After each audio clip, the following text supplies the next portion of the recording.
Aujourd'hui, nous avons le plaisir d'accueillir Vincenzo Celiberchi, que nous connaissons, puisqu'il est déjà venu. Il est membre d'ailleurs de l'Université populaire du travailleur catalan. Alors, Vincenzo, nous le connaissons, mais je rappelle quand même qui il est, outre le fait que c'est un animal humain.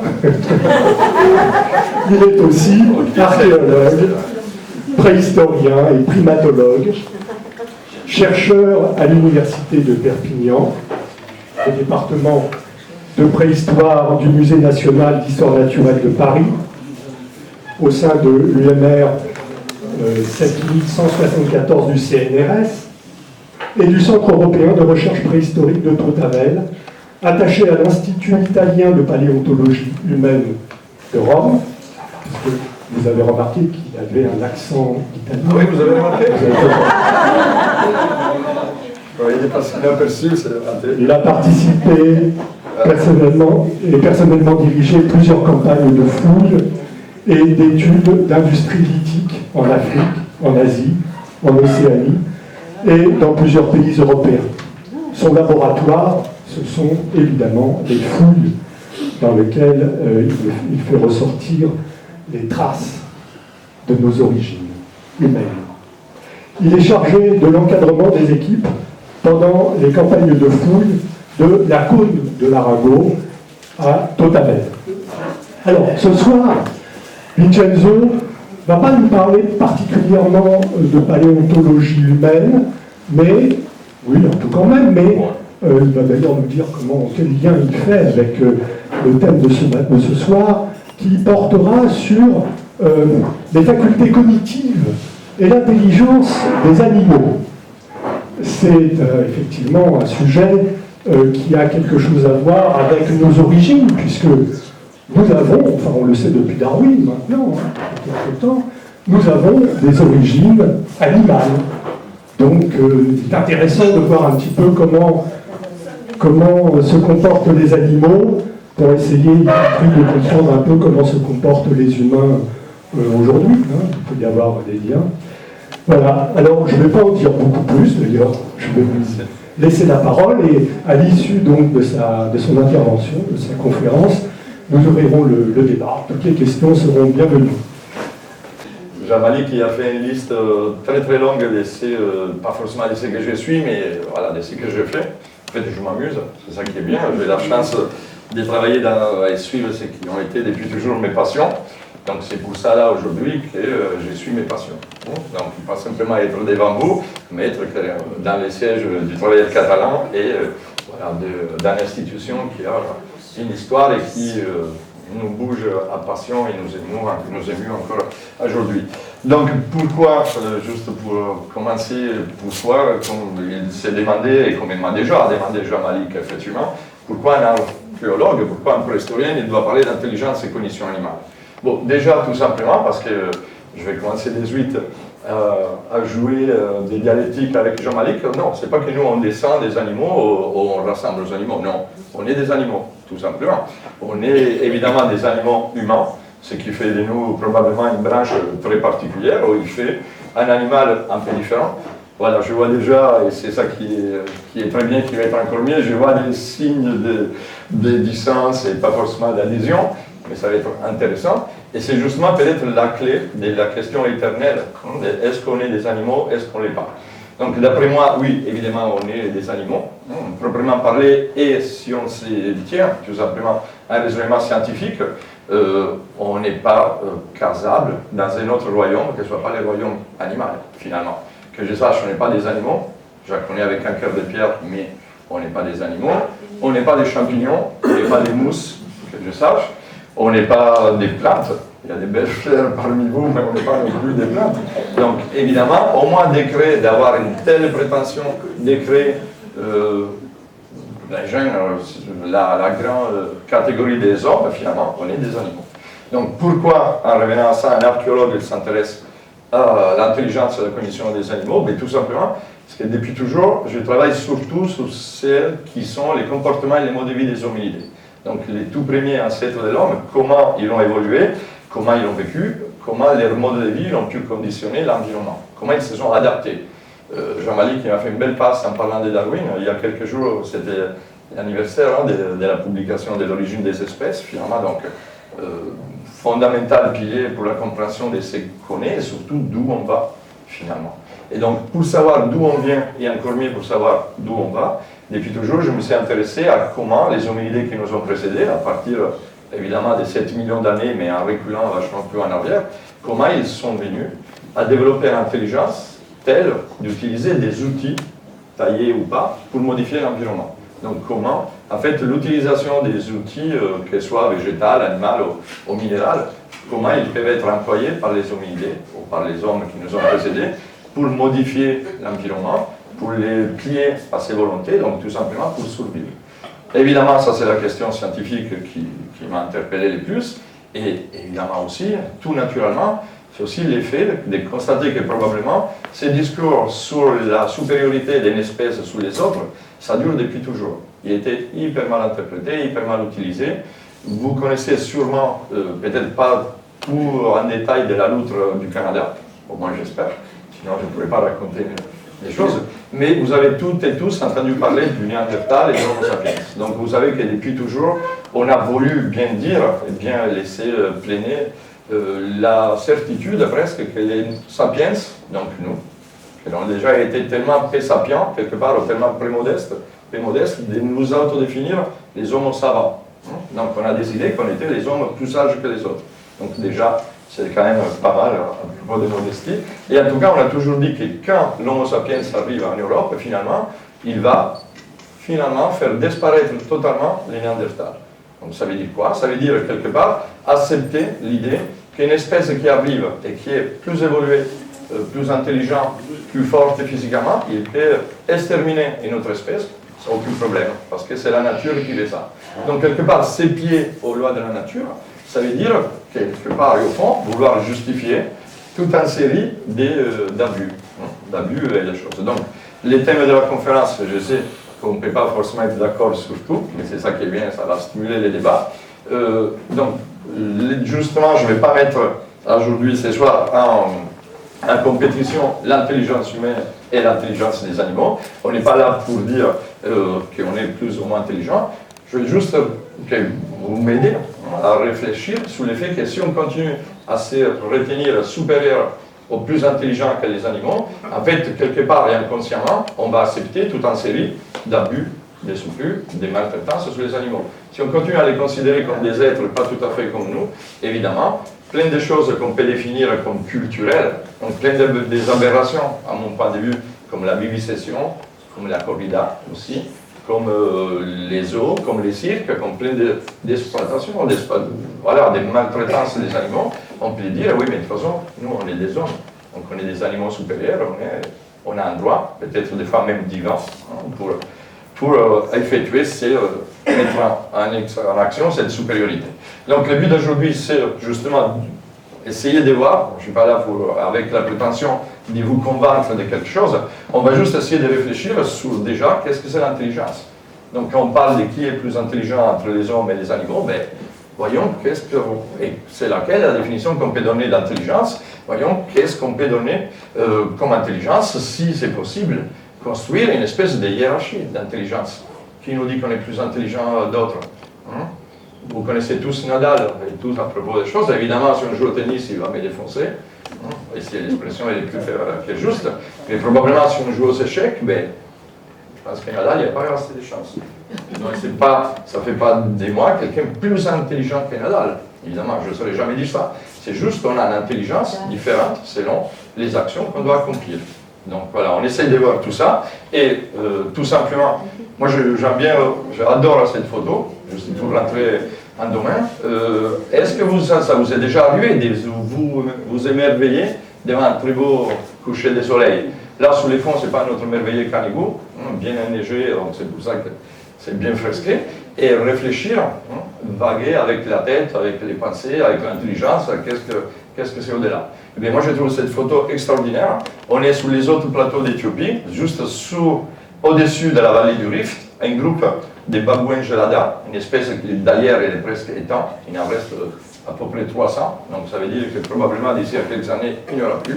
Elles sont là, toutes et tous, donc voilà, la petite famille, en train de regarder en position, vous voyez déjà les premiers rayons du coucher du soleil.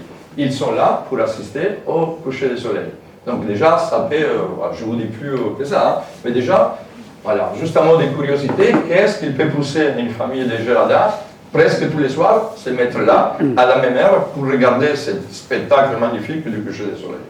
On ne sait pas, c'est pas là pour donner des réponses. Ce qu'on sait, à propos de qu'est-ce que c'est l'animal, ou qu'est-ce que les hommes ils ont pensé des animaux depuis toujours. Évidemment, ce n'est pas un cours de philo, je ne suis ni philosophe, ni je n'ai les compétences pour en parler. Juste quelques exemples. Aristote, ce n'est pas les dernières, c'est pas les dernières des génies et des savants. C'était les premiers, en 384, donc en 4e siècle avant Jésus-Christ, de s'intéresser aux animaux et d'un point de vue anatomique. C'est les premières qui a fait, je ne sais pas combien de vies a pu vivre Aristote, il a eu le temps de tout faire, mais bon, il a fait un bouquin, et vous voyez, des partibus animalium. C'est les premiers qui a pu finalement disséquer, quelque part, faire des autopsies sur les animaux, regarder les squelettes, écrire sur les squelettes, c'est les premières qui a dit que finalement, on se rassemble beaucoup. Donc à propos d'anatomie, on peut faire de l'anatomie comparée. Ça veut dire que nos ossements ne sont pas si différents que ceux de certains animaux. Mais tout en ayant dit ça, évidemment, voilà, vous voyez très bien, déjà Aristote, il avait bien fait, déjà bien érigé une barrage, une digue idéologique et quelque part aussi physique entre nous et les animaux. Donc en disant, ben voilà, l'homme, c'est le seul animal qui a la faculté, la capacité de rire. Donc vous voyez bien qu'est-ce que ça veut dire les rires. Donc Aristote, la capacité de rire, ça vous amène directement au nom de la rose. Et donc à ce qui était les rires, qui était vraiment la capacité quelque part pendant les années noires, rire, c'était la prérogative du diable, des malins, du malin. D'ailleurs, dans certains, on ne va pas glisser là-dessus, mais dans certains pays aujourd'hui, quand la liberté, quand la démocratie elle est bafouée, qu'est-ce qu'on empêche? On empêche aux gens de rire, on empêche aux gens de rigoler, on empêche aux gens de s'exprimer librement. Petite parenthèse pour retourner au fait que vous voyez, tout le long des siècles, cette question de l'homme qui est plus fort, plus intelligent, mieux que les animaux parce que c'est les seuls à savoir rire, il a continué. Vous pouvez voir, même Rabelais, dans son Gargantua, il dit tout simplement. Voilà. Et il arrive juste à dire que le propre de l'homme, c'est les rires. Je voudrais être comme Rabelais, et tout simplement pour pouvoir affirmer des savoirs, c'est lesquels les propres de l'homme. Moi, je n'arrive pas à dire c'est lesquels les propres de l'homme. Moi, j'ai mes petites idées, évidemment, je vais bien les partager avec vous tout à l'heure. Baudelaire, les rires est provoqué par les sentiments de supériorité de l'homme. Donc Baudelaire, il est quand même un peu plus dans les dubitatives, probablement, un peu plus tourmenté, donc il se demande, est-ce que, voilà, notre capacité de lire, ça nous affiche, ça nous fait afficher notre sentiment de supériorité sur les animaux. On se sent supérieur. Et finalement, voilà, est-ce que, la question que j'ai envie de poser, est-ce que ça aussi, ce n'est pas une des nombreuses idées reçues qu'on a sur le monde animal? Est-ce que le fait de dire que nous, on est capable de rire et que les animaux, ils n'ont pas le sens de l'humour, ils n'ont pas d'esprit, ils ne savent pas rigoler, est-ce que c'est vrai? Je sais que parmi vous, il y en a plein qui ont des chats, des chiens à la maison. Moi j'ai des geckos, des araignées comme animal domestique, mais tous, si vous avez des animaux, je suis sûr que vous allez me dire, mais évidemment, ils savent rire, ils savent rigoler.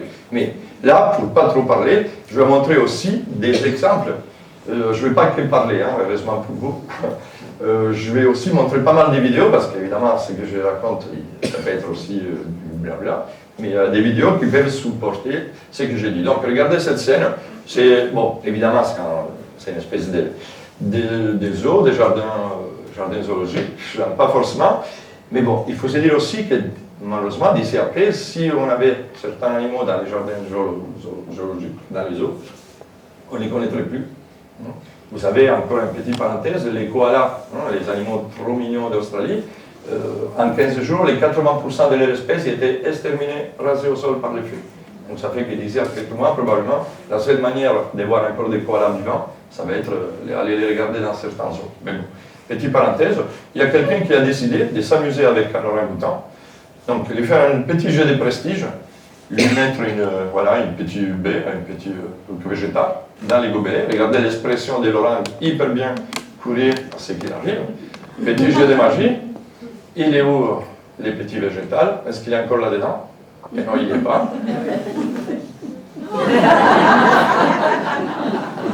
Voilà. Donc oui, effectivement, bonne suggestion là. Elle vient de me dire, il est mort de rire. Il est mort de rire. Donc évidemment, là on peut se limiter au mort de rire, évidemment. Mais qui est déjà, et c'est littéralement mort de rire, bon, en plus les orangs, c'est des animaux hyper joyeux, hyper rigolos. Et voilà. Non, c'était pas, je pensais que c'était Mimi qui avait bougé. En fait, ce qui est important aussi, c'est voir que l'orang, il y a aussi une notion du plein, du vide et de l'objet caché. Parce que pourquoi il rigole là? C'est ça, des fois avec les animaux, il faut aller derrière l'apparence. Là, il rigole parce qu'évidemment, il a compris que l'objet, il n'est plus dedans. Ce qui veut dire qu'il avait très bien compris qu'il y avait un objet dans un verre. Et il ne les voyait pas. Donc souvent, à propos des clichés, on les verra tout le long de cet interminable. J'espère que vous avez pris des sacs de couchage. Je vois que moi, voilà, on a de quoi se nourrir et boire surtout, donc ça va. Donc on essaie de voir à quel point, parmi les clichés, c'est aussi l'effet de dire que de toute façon, l'intelligence des animaux, elle est très limitée, elle est très courte dans les temps. Donc ils sont incapables de se projeter. On a déjà un exemple. Est-ce que les animaux, ils savent s'amuser? Oui. Je suis sûr que tous celles et ceux qui ont dit oui, c'est parce que vous avez des animaux. Et donc vous savez très bien que des fois, les animaux, ils peuvent faire des choses totalement étonnantes. Donc ils peuvent faire des choses qui sont absolument pas utilitaires. Parce que finalement, quand on pense aux animaux, souvent, on pense à des êtres. Et oui, souvent, on s'est dit, les animaux, c'est juste que de l'instant. Donc, ils vont faire des choses simplement pour obéir, pour répondre à des questions, à des problématiques de la survie, ou, évidemment, à des instants. Là, vous les voyez bien, et des exemples comme ça, on peut en faire des milliers, mais on n'a pas tout, évidemment. Ces chiens, ils s'amusent. Est-ce qu'il y a quelqu'un qui pourrait dire, mais non, il fait ça pour, je ne sais pas quelle chose? Visiblement, il a vu quelqu'un le faire, et donc ça me permet aussi de préparer ce qui va venir après. Il a vu des gamins, peut-être son petit, patron, c'est un mot horrible, mais son petit ami, ou, je ne sais pas comment on peut dire, ou les humains chez lesquels il est, au contraire, les humains qui sont chez lui. Mais ça vaut plus pour les chats que pour les chiens, je sais. Donc là, il est en train de s'amuser, mais des preuves comme ça, où vous allez me dire, oui, mais tous, on a un chien à la maison, on a déjà vu un chien faire ça. Mais combien de vous, ils ont un renard dans la maison? Et est-ce que c'est le cas? Tu as un renard à la maison? Parfait. Est-ce que tu as un tremplin, toi aussi? Comme ça. Est-ce que vous avez déjà vu des animaux s'éclater? C'est le cas de dire. Est-ce que ça vous vient à l'esprit, ou ça vous vient à l'esprit de voir un renard? Bon, après, on dit rusé comme un renard. Donc ça, c'est pas un hasard. Mais, voilà. Là, visiblement, il ne fait rien d'utilitaire.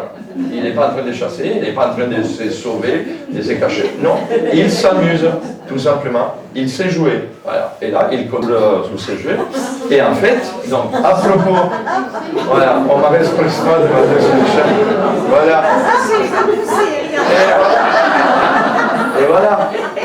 Donc là, vous avez des chats à la maison. Donc, évidemment, les chats, ils sont malins, ils font plein de choses comme ça. Ils les font même à nous, entre guillemets. Ils jouent même avec nous. Ils les font... Est-ce qu'ils les font par instant? Qu'est-ce qu'il y a, les chats, là? Est-ce que, bon, on peut dire, si je pouvais dire des gros mots, je pourrais dire, là, il fait vraiment les patates.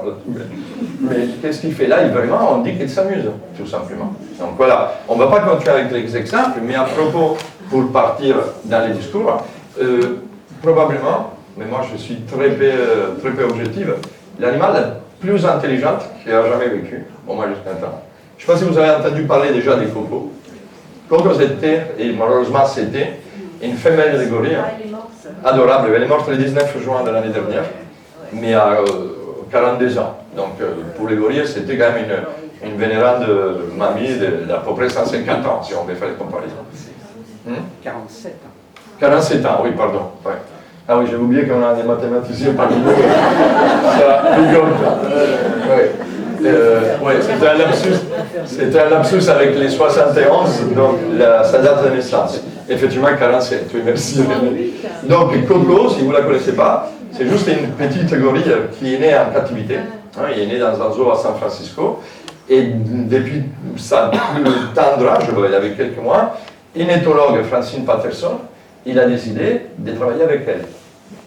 En fait, il a voulu faire des expériments, c'est un mot très très ignoble, je ne sais pas comment on peut dire, des expériences, ou bon, tout simplement de travailler avec elle, et finalement, il lui a appris le langage des signes.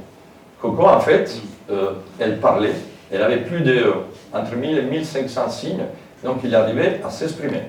Donc pourquoi tout le long de ces 47 ans de vie, il faudrait bien faucher, un peu troublé là. Pourquoi il faut penser à ces 47 ans? Parce qu'en fait, tout le long de sa vie, Coco a développé des preuves d'intelligence qui nous laissent totalement, encore aujourd'hui, perplexes. Il nous questionne, ma question, on ne va pas tout raconter de Coco, mais là vous le voyez, Coco elle regardait la télé. Coco il avait ses préférences ou non. Bon, heureusement il n'y avait pas de téléphone là-bas, sinon pour le Coco elle ne serait pas si, j'allais dire pas si intelligente que ça, mais bon, vous allez me la passer, c'est là. Hein, on est quand même là. Donc, vous les reconnaissez, c'est Robin Williams. Hein. C'est quelqu'un qui adorait, hein, qui la faisait beaucoup rire. Coco, vous voyez, elle ne voyait pas vraiment dans un zoo, elle vivait dans une espèce d'appart. On lui avait aménagé un appart. Il y avait sa chambre de bain, sa chambre de lit, sa bibliothèque avec la télé. Elle choisissait les programmes de télé. Et vu qu'elle pouvait s'exprimer, elle arrivait à dire à sa Francine Patterson, j'aimerais bien rencontrer celui-ci, j'aimerais bien rencontrer celui-là. Il rencontrait Robin Williams, qui bon, au-delà du pauvre, comme il a voulu finir sa vie, c'était quelqu'un de très rigolo, de très vivant, de très vif. Donc vous voyez l'expression de Coco. Toutes les fois qu'elle se voyait, c'était des séances interminables, des rigolades, des chatouilles et tout ça. Pourquoi Coco? Juste pour vous dire aussi que Coco, c'est peut-être la clé, hein, qu'au début des années 80, il nous a permis de comprendre quelque chose qui est tellement logique, au moins pour moi, quand je me la pète un peu, vous allez m'en excuser, tellement logique qu'on n'y pense jamais. Est-ce que, bon, malgré mon accent des desserts, là vous me comprenez. Je sais qu'il y a un prof de maths, j'étais scié. Tous les profs de français, ils vont excuser mes fautes, évidemment. On va faire semblant de rien. Mais si je parlais chinois, au moins que parmi vous, il y a un chinois, l'exemple ne se tenait pas, mais vous ne comprendrez rien à ce que je dis. Qui ça? Ah oui. Ah ben, je savais quoi. Vietnamien? Voilà. Si je parlais vietnamien, vous ne comprenez rien. Donc vous allez dire, mais qu'est-ce qu'il veut là? On ne se comprend pas. Est-ce qu'avec les animaux, ce n'est pas la même chose? Est-ce qu'on n'arrive pas à comprendre qu'est-ce qu'ils veulent, s'ils sont oui ou non intelligents, tout simplement parce qu'on ne parle pas la même langue? Et donc, Coco, ce n'est pas la seule. Il y a eu d'autres, des grands singes, des primates, qui ont appris, quelque part, pas à parler. Parce que tout simplement, oui, les propres de l'homme, c'est quoi? C'est peut-être les langages articulés. Parce qu'il y a plein d'animaux qui parlent. Et moi, si j'écris, bon là, je ne vais pas devoir, je vais enrhumé toute la semaine, si j'écris très fort, ils vont m'entendre à la limite, je ne sais pas, 2-3 pavés de maison plus là. Mais si j'étais une baleine grise, ou une baleine bleue, si j'écris, on va m'entendre à 90 km.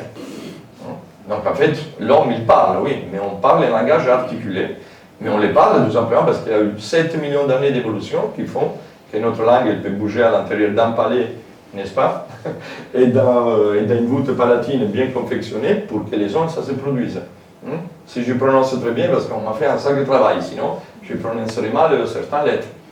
Donc, les langages, c'est fondamental. Coco, en 30 ans, elle a pu nous parler. Coco, des fois, il faisait des séances de questionnement sur Internet. Les internautes lui posaient des questions et Coco y répondait, avec la traduction de Francine Patterson, évidemment. Coco était extraordinaire parce qu'il allait vachement au-delà de ce qu'on sait sur les animaux. Est-ce que vous vous êtes jamais demandé, je pense que oui, quand vous regardez vos chats ou vos chiens qui sont âgés, est-ce que vous pensez, est-ce qu'ils ont conscience de la mort? Ça, c'est une question que tous les gens qui sont attachés aux animaux, ils se posent, j'imagine. Et on ne sait pas quoi se répondre. Coco, quand on lui demandait à propos de la mort, il nous a montré que oui, elle était consciente. Elle savait qu'est-ce que c'était la mort. Et on le sait, tout simplement, pour ce qui va suivre, si j'arrive à le faire démarrer. Celui-là, voilà, c'est quelque chose d'extraordinaire. C'était son petit cadeau de Noël, ils l'ont offert, un petit chaton, qui était adorable, et que c'était devenu pour lui, mais plus que voilà, l'amour de sa vie. Il était tout le temps avec, vous voyez, avec quelle grâce, parce que quand même, une gorille adulte, là, ça fait quand même 300 kilos. Donc il y a une force une quinzaine de fois majeure d'un gros rugbyman d'aujourd'hui. Hein. Chabal, il nous fait rigoler par rapport à lui. Regardez avec quelle délicatesse il traitait son chaton. Il était inséparable. Et il m'a parlé de lui comme en étant son ami. Un jour, malencontreusement, ce petit chaton, il s'est échappé, il est sorti du laboratoire, il a traversé la route, il s'est fait écraser par une voiture. Donc il y a un moment, il y a une scène, alors, ça devrait pas tarder à arriver, voilà, où Francine, donc elle, Fanny Patterson, il annonce à Coco que le petit chat, vous voyez les gestes, en Amesla, il lui dit ton petit chaton, il s'est fait renverser par la voiture et il est mort. Donc vous voyez la réaction de Coco. Mauvais. Coco c'est triste, pour ceux qui ne connaissent pas l'anglais. Et là, il va faire un geste qui est terrifiant pour moi. Il va faire, voilà, ça. Il pleure. Coco pleure. Coco est triste. Donc, déjà ça nous montre quoi? Bon, c'est pas forcément montré, mais c'est quand même un très bon exemple. Coco, il a bien compris que le petit chaton, il était mort. Cette annonce, il a rendu triste au point de dire « je pleure ».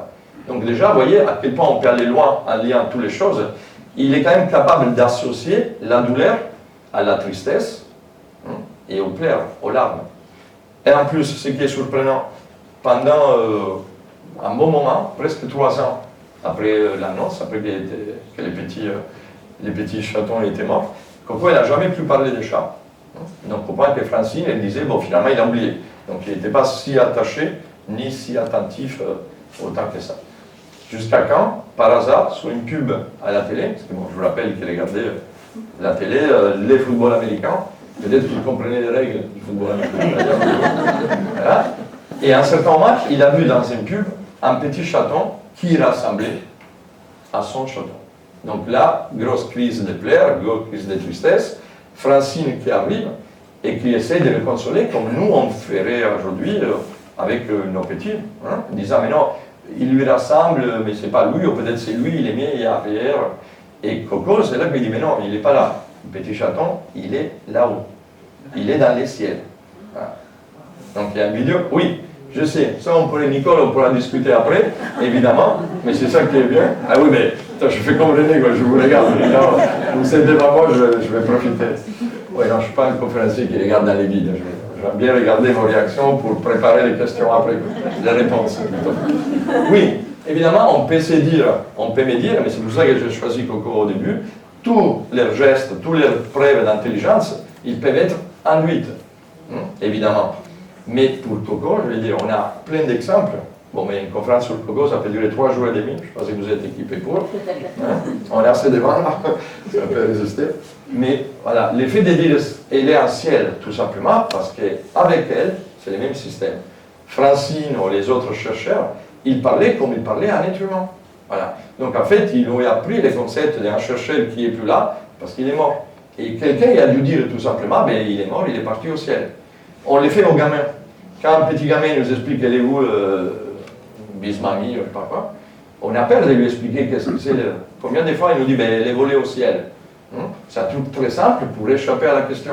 Probablement, ils ont juste dû dire à un moment ou l'autre à Coco qu'être au ciel, être là-haut, c'est être mort. Et en tout cas, Coco, elle a bien dit à un certain moment, il répétait qu'en tout cas, elle n'allait jamais plus revenir. Donc, voilà, en tout cas, justement, l'aimé de la question, c'est probablement ça. Est-ce qu'on a, nous, l'intelligence pour comprendre l'intelligence des animaux? C'est la bonne question. Et est-ce que c'est une question? Est-ce que c'est vraiment si important de savoir s'ils sont intelligents, oui ou non? Par moi, bon, pour moi, oui, parce que comme je vous l'ai dit, dès là, ça, il y a plein de choses qui peuvent venir avec. Mais bon, il y a plein de fois où, ben voilà, on dirait les penseurs de Rodin. Mais ça, c'est pas moi, hein. Ça, évidemment, c'est quelqu'un de vachement, mais vachement à propos d'intelligence, vachement plus doué que moi. Voilà, il y a pas mal de gens, finalement. Donc Einstein, c'est lui qui a sorti ça. Il dit, évidemment, l'intelligence, mais si on évalue l'intelligence sur la capacité de monter aux arbres, mais c'est marrant ça. L'examinateur, ça fait bien un prof hyper sévère. Je ne sais pas pourquoi je suis grave, c'était vraiment un hasard. Mais voilà, il dit, ben voilà, montrez-moi équitable. Hein, équitable, monter sur les arbres, voir qu'il est intelligent. Mais évidemment. Donc, si on juge l'intelligence par rapport à la capacité de monter sur un arbre, ben un poisson, il est bête. Un pingouin, il est bête. Mais si on mesure l'intelligence sur la capacité d'émettre des sons à 90 km, ou regardez, quand on s'élève la nuit, et on doit aller, bon, je ne dis pas faire pipi, boire un verre d'eau dans les noirs, on doit faire des fois juste 3 mètres dans les noirs, et on se prend les tibias sur les tables de nuit, on dit ah c'est trop loin, je n'ai pas envie, et on ne voit rien. Imaginez les chauves-souris, ce qu'ils font quoi. Est-ce que ce n'est pas hyper intelligent, les chauves-souris? Mais bon, évidemment, donc à quoi la mesure? Et donc, l'intelligence, déjà, j'ai énormément de problèmes sur les mots, mais bon, vous avez bien compris que j'ai des problèmes avec les mots, surtout avec les prononciations d'ailleurs. Donc, intelligence, si tout le monde l'utilisait de la même manière, ce serait bien. Mais voilà, donc là, les Anglais, ils utilisent esprit, mind. Mais mind en anglais, bon, après je sais qu'il y a des profs de français, ça peut être comme intelligence, mais ça peut être aussi avoir un esprit très fin. Ça peut être aussi des capacités qui ne sont pas forcément liées à l'intelligence directe. C'est pareil pour les Italiens. Les Italiens utilisent, ça je pense que la prononce doit être bonne, j'espère. On dit mente, la mente. Mais donc ça ne veut dire pas simplement l'intelligence, ça veut dire aussi la capacité à utiliser d'autres facultés. Donc, comme la pensée, est-ce que l'intelligence c'est une pensée? Ou la pensée c'est l'intelligence? Est-ce qu'avoir des pensées c'est l'intelligence? Moi j'ai envie d'ajouter non, parce qu'on connaît tous et toutes et tous, des pensées qui ne sont absolument pas intelligentes. Et à propos d'Einstein, et pour la placer là, je pense que c'est le bon moment, Einstein disait aussi qu'on n'a jamais vu une souris fabriquer des tapettes à souris. Mais par contre, l'homme, il a fabriqué une bombe atomique. Donc, il y a des idées, il y a des intelligences. Des fois, on se demande, est-ce qu'on a fait tout ça, on est devenu humain, ou ça? Je ne sais pas, je vous les pose. Là. Donc, c'est quoi l'intelligence? Si on comprend l'intelligence, c'était juste une très compliquée mission, une espèce de mélange entre mémoire, cognition et culture. Mais probablement oui. Parce que est-ce qu'on peut se définir intelligent si on n'a pas de mémoire? Après, vous allez me dire, oui, il faut faire la différence entre l'intelligence et l'érudition. Parce qu'évidemment, si on a une énorme capacité de mémoire, on peut savoir plein de choses, donc on est très érudit. Mais on n'est pas forcément intelligent. Mais en même temps, est-ce que la capacité d'avoir un énorme éventail, j'adore les têtes qui me font roger là, je sens que je vais me régaler après. Est-ce que la capacité de retenir plein de choses et de l'utiliser à bon escient, est-ce que ce n'est pas une preuve d'intelligence? Là, je voulais vous parler de la Lazio, là, une équipe de foot, parce que je sais tout. Mais je l'appuierai, j'utiliserai cet exemple totalement à manière incongrue. Donc ça ne fait pas moi une mémoire qui est rassemblable à l'intelligence. Donc la cognition, parce que pareil, pour avoir une mémoire, il faut quand même, oui c'est un mot compliqué, cognition, donc la capacité d'apprendre quelque chose. Parce que la mémoire, ça ne suffit pas, il faut quand même apprendre. Donc, et une fois qu'on a appris des choses, et une fois qu'on a la mémoire de ce qu'on a appris, finalement, on peut passer à l'intelligence qui peut être la culture. Donc là, pareil, qu'est-ce que c'est la culture? Ça peut être sujet, je ne sais pas si Martine est encore là, on peut suggérer l'objet de notre conférence. Qu'est-ce que c'est? Ah voilà, je te vois. Qu'est-ce que c'est la culture? Bon, moi, comme je fais d'habitude quand je suis en difficulté, je ne botte pas en touche. Non. Au foot, on ne botte pas en touche, c'est en italien, on se roule par terre et on pleure. C'est qu'on fait. Moi, je m'adresse à des gens vachement plus intelligents que moi. Ce n'est pas difficile à trouver, évidemment. Donc, je passe aux faits. Je passe à Claude Lévi-Strauss, que toutes et tous on connaît. Les plus grands, là, bon cocorico, un énorme savant. Il était anthropologue, archéologue, ethnologue, tout. Philosophe, historien, tout. Donc, lui disait tout simplement que la culture, c'est rien d'autre, quelque part, que la manière dont n'importe quel groupe vivant utilise pour répondre à des questions, à des problématiques de l'environnement et de la survie. Donc, évidemment, toutes nos réponses, ils peuvent être une réponse culturelle quand ils deviennent stéréotypés, organisés. Quand, dans un groupe, plusieurs personnes ils commencent à répondre à certains problèmes de la même manière. Donc, si on a des réponses qui sont quelque part codifiées, standardisées et reconnaissables, on peut être dans un domaine qui est un domaine culturel, évidemment. Et on peut en faire plein d'exemples, on peut être d'accord ou pas, mais voilà. Si vous n'êtes pas d'accord, c'est pas moi, c'est Lévi-Strauss. Donc je veux bien voir qui et dire, oh, Lévi-Strauss dit n'importe quoi. Mais bon. Donc, en partant de là, quand même, Oui, ça, je sais, c'est pas, oui. Finalement, dire que ça fait pas longtemps qu'on a commencé à s'intéresser déjà à l'éthologie. Donc, ethos, vous savez, c'est les comportements, c'est l'éthique, ça vient de là, les comportements. À l'éthologie animale. Donc, jusqu'aux années 70, on s'en fichait totalement de ce que les animaux faisaient, comment ils vivaient, s'il y avait des... Rien. Et encore plus récemment, il faut vraiment attendre une dizaine, une vingtaine d'années pour avoir des experts d'éthologie cognitive. Donc des savants qui ont commencé à s'intéresser à ce qui peut être les comportements des animaux et le comportement des animaux vis-à-vis de la cognition. Donc comment les animaux, ils regardent le monde. C'est quoi la Weltanschauung? C'est quoi la vision du monde des animaux? Est-ce qu'ils regardent les phénomènes qui ne sont pas du tout utilitaires, comme nous? On l'a vu tout à l'heure, est-ce qu'ils regardent les couchers du soleil en se demandant et en se disant « Ah, c'est tout à fait différent, je ne sais pas comme hier soir ». On ne sait pas. Donc, on a commencé à s'intéresser. Et évidemment, donc, pour commencer à faire ça, on a dû se rendre compte hyper vite qu'en fait, on n'a pas des moyens de répondre à ça, parce qu'on ne parle pas la même langue. Donc, comment demander à un animal quelconque, est-ce que tu es intelligent, tu comprends? Donc en fait, l'éthologie animale et surtout l'éthologie cognitive, elle a pu tricher, entre guillemets, mais en faisant recours à quelque chose qui est très nouvel aujourd'hui, qui est aussi la robotique. Et quelque part, il y a l'intelligence artificielle. Mais pourquoi ça? Parce que tout simplement, robotique et intelligence artificielle, évidemment, ce n'est pas des êtres vivants, ce n'est pas des hommes, mais c'est des machines qui réfléchissent, j'ai envie de dire, par instinct. Mais par l'instant qui ont été induits. Moi, je pense tous les temps, quelque part, Noël, jamais, c'est une espèce d'EV pour Noël, peut-être. Les magnifiques, comment ça s'appelle ça, les aspirateurs qui marchent tout seuls. Les robots, voilà, c'est un robot, tout à fait. Mais bon, qui a appris à cet robot, quelqu'un il trouve un coin, ou il y a une dépression, il y a les escaliers, il ne doit pas tomber. Bon, après, je sais que des fois, il y a des accidents et il tombe. Mais bon.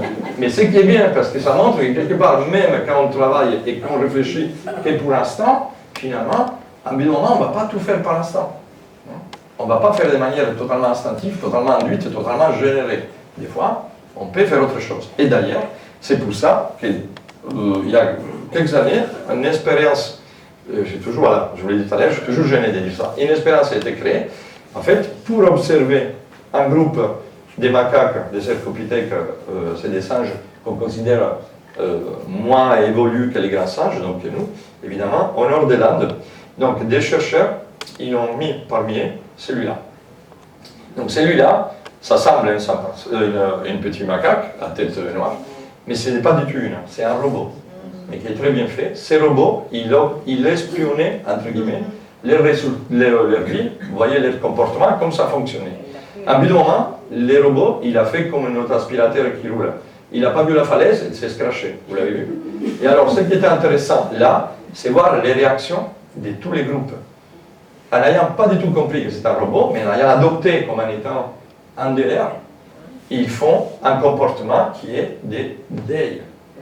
Et vous les voyez bien, dans cette vidéo, il y a des heures de vidéos, mais bon, voilà, je vais vous épargner.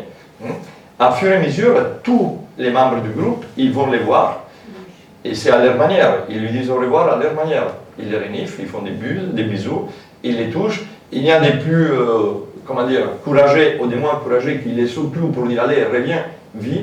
Et surtout, vous voyez là, l'empathie. Des fois, ils font tout simplement comme nous. Les plus petits, ils vont se réconforter, vous voyez, dans les bras des plus grands. Au contraire, c'est les plus grands qui les prennent pour dire viens là, je vais te consoler.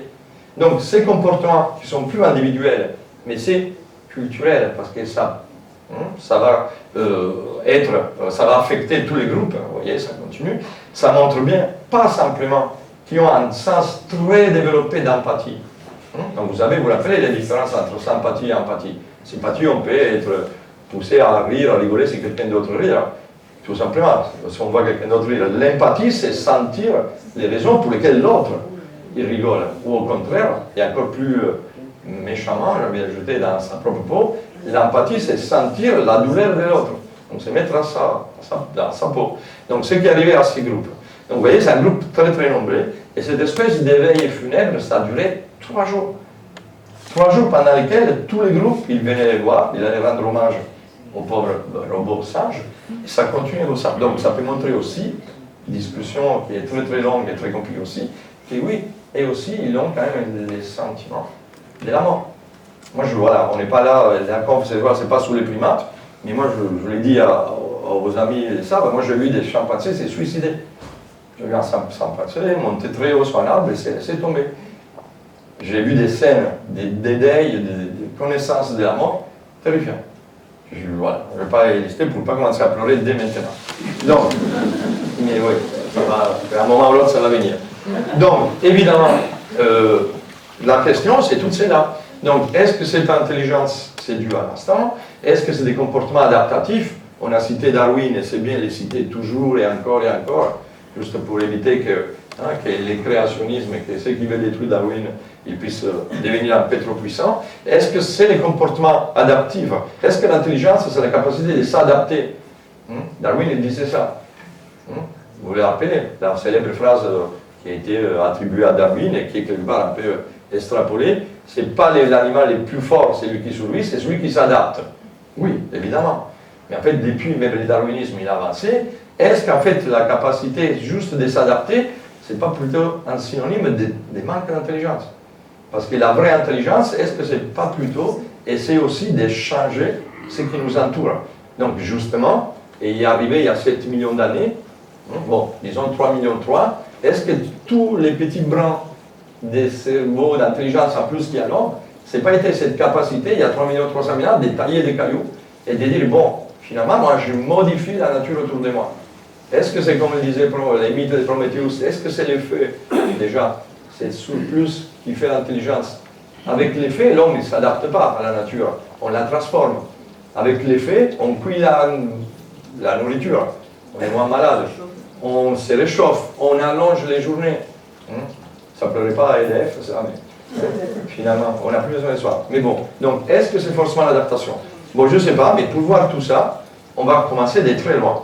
Les animaux qui font forcément insoupçonnables, au moins parmi vous. Est-ce que vous avez déjà dit intelligent comme un mollusque? Peut-être pas, hein? Et pourtant, donc je vais utiliser, oui, en plus elle me dit, ouais, t'es vraiment une moule, je ne sais pas, c'est pas forcément un bon compliment. Donc, je vais utiliser évidemment une autre de mes dada, une autre de mes innombrables folies. Je suis aussi malacologue, je travaille avec les mollusques, j'adore, c'est un monde interminable, trop beau. Donc, des exemples qui sont très parlants par rapport à des types d'intelligence fondamentales. Donc, d'un côté, on est dans la famille des mollusques. Donc, d'un côté, on va mettre les bivalves et les gastéropodes, donc vous savez la différence. Les bivalves, c'est les moules, les palourdes, les coques, comme vous voulez, qui ont des valves, et les gastéropodes, donc les noms grecs qui l'indiquent, ils ont tout simplement l'estomac à la place du pied, ou l'estomac pour le pied. Bref. De l'autre côté, les céphalopodes, ceux qui ont les pieds attachés à la tête. Donc, calamar, sèche et poulpe. Je fais vachement gaffe parce que d'habitude, je prononce toujours poulpe. Voilà, mais toujours. Là, j'ai pensé, en fait, au moment de les dire, je dis, merde, on dit comment? Poulpe.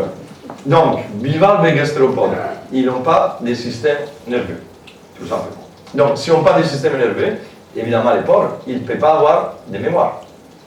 Il ne peut pas avoir d'apprentissage. Parce que je vous rappelle que la mémoire, c'est des connexions nerveuses.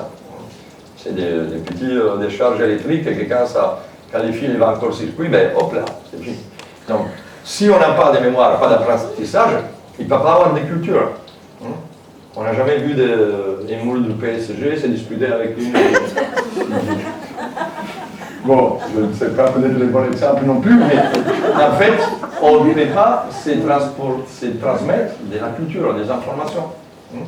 Je n'ai jamais vu une palourde dire à une autre, fais gaffe, on va venir nous mettre un spaghetti. Par contre, c'est des animaux hyper riches à l'instant. Donc en fait, ils marchent par instantivité, tout simplement. Donc c'est des réactions instantives. Donc est-ce que c'est de l'intelligence? Peut-être pas, peut-être oui, on verra. Par contre, les céphalopodes. Donc, là, on ne va pas parler que des calamars et sèches, on va parler que des poulpes. Alors, au contraire, les poulpes, vous savez, c'est des animaux d'une intelligence incroyable. Incroyable. Et en même temps, par rapport à nous, on parlait là des connexions nerveuses et des synapses. Juste un petit exemple à propos des chiffres, je ne sais pas pourquoi je te regarde, René, mais une fourmi, elle a 8000 synapses, 8000 connexions. Une pulpe, elle arrive... Ah oui, une poulpe, bon, oui. il peut en avoir jusqu'à 50 millions. Par contre, nous, l'homme, on est à 8 milliards. Donc là, on se la peine. Ouais, bon, quand même. Mais bon, imaginez un peu par rapport à d'autres animaux. En tout cas, il y a une énorme capacité d'adaptation, une très bonne capacité d'apprentissage, surtout, il y a très bonne mémoire, et il y a des capacités culturelles développées. Donc ça veut dire qu'en fait, il peut tranquillement passer, expliquer à d'autres congénères, s'il trouve la solution à un problème, il peut expliquer, montrer à un autre comment il faut faire. Donc ça, quelque part, c'est la capacité de faire culture, donc de transmettre quelque part des informations. En même temps, les poules, effectivement, il a très peu d'instant. Ce n'est pas du tout instantif. Donc vous voyez là, je vais vous le mettre, surtout pour moi, et si on allait me demander c'est quoi un instant pour toi, et bien voilà. C'est juste des réactions à des stimulations de l'environnement qui sont quelque part instinctives. Si on se fait mal, justement à la table de nuit, dans les tibias, on va dire un gros mot, quoi. Ça, c'est pas ni réfléchi ni intelligent, c'est juste un réflexe instinctif, par exemple, pour dire.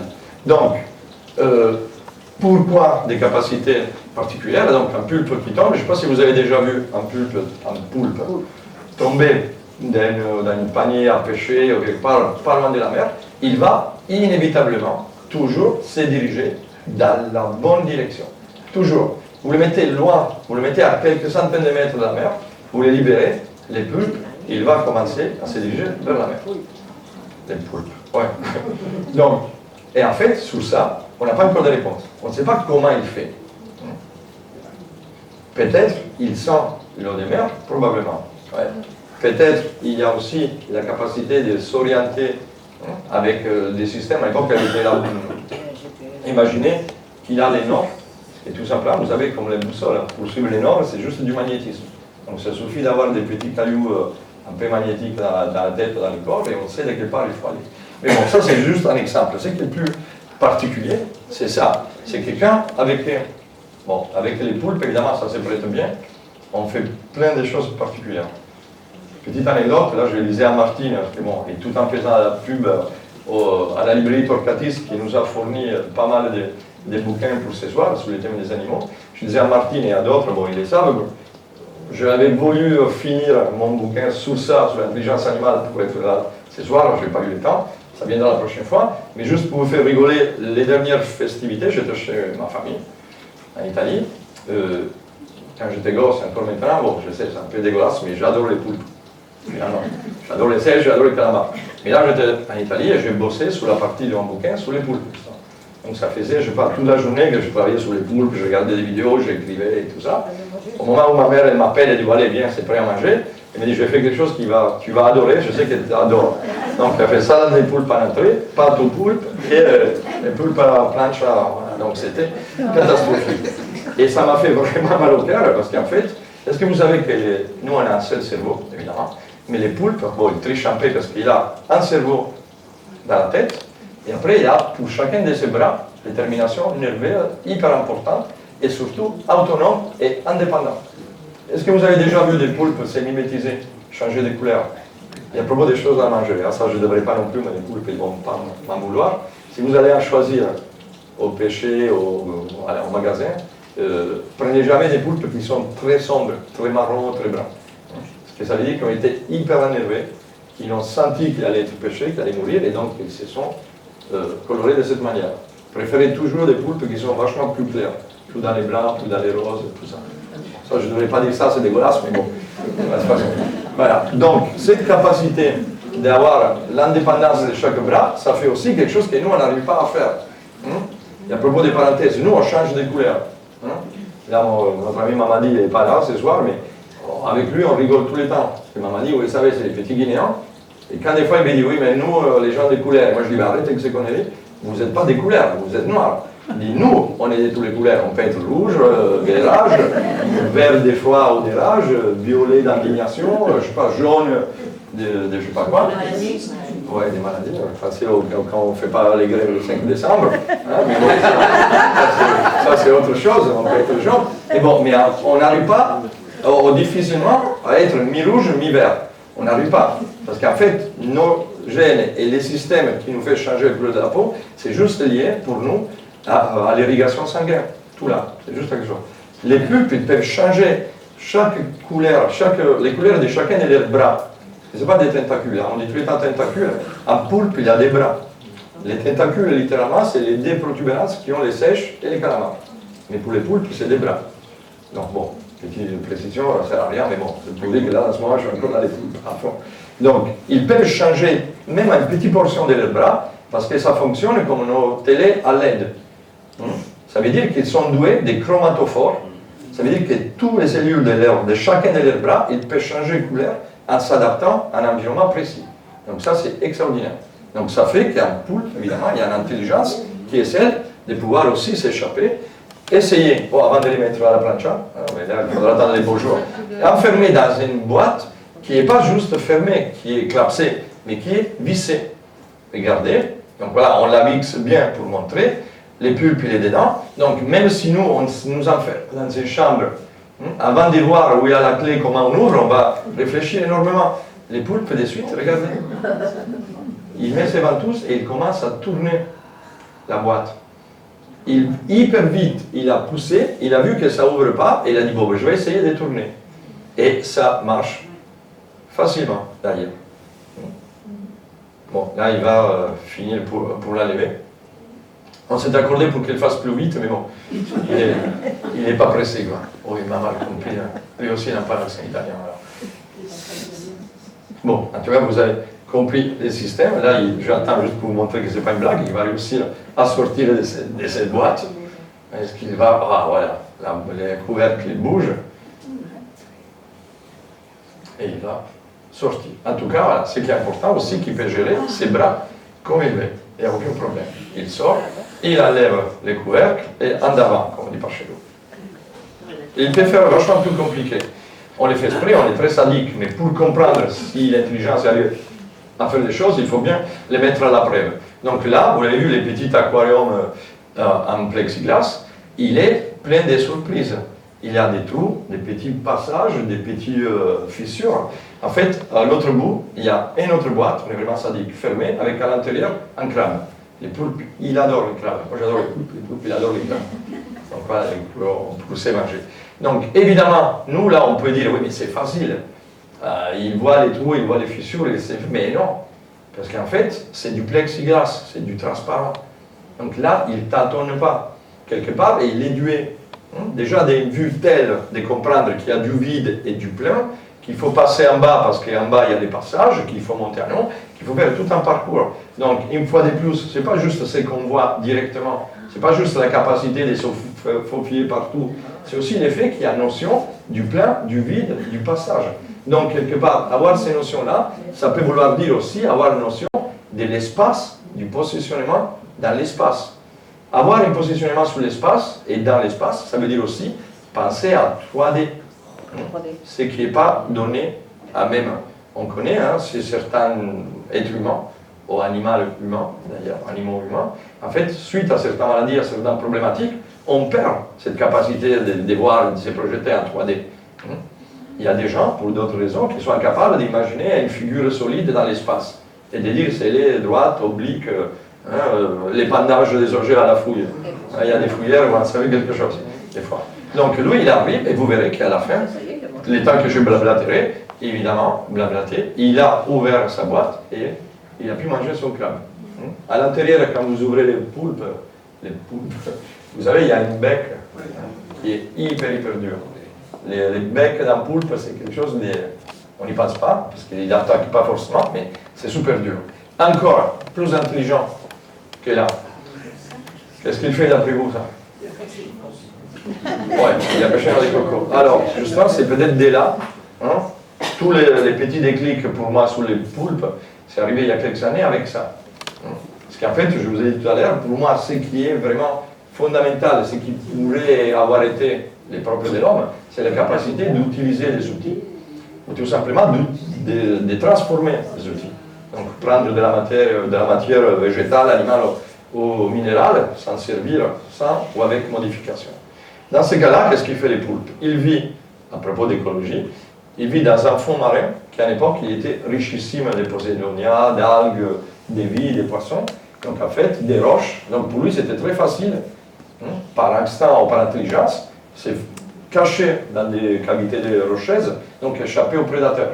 Là, il ne peut plus échapper d'aucune manière. Vous voyez, le fond de la mer a été complètement détruit. Donc en fait, il n'y a aucune possibilité d'échapper aux prédateurs. Qu'est-ce qu'il fait les poulpes? Eh bien, tout simplement, il a récupéré des noix de coco, vous la voyez bien. Donc, elle la tient bien comme il faut dans un de ses nombreux bras. Hein. Un petit cali, il y a 8 bras. Et donc, elle continue tranquille.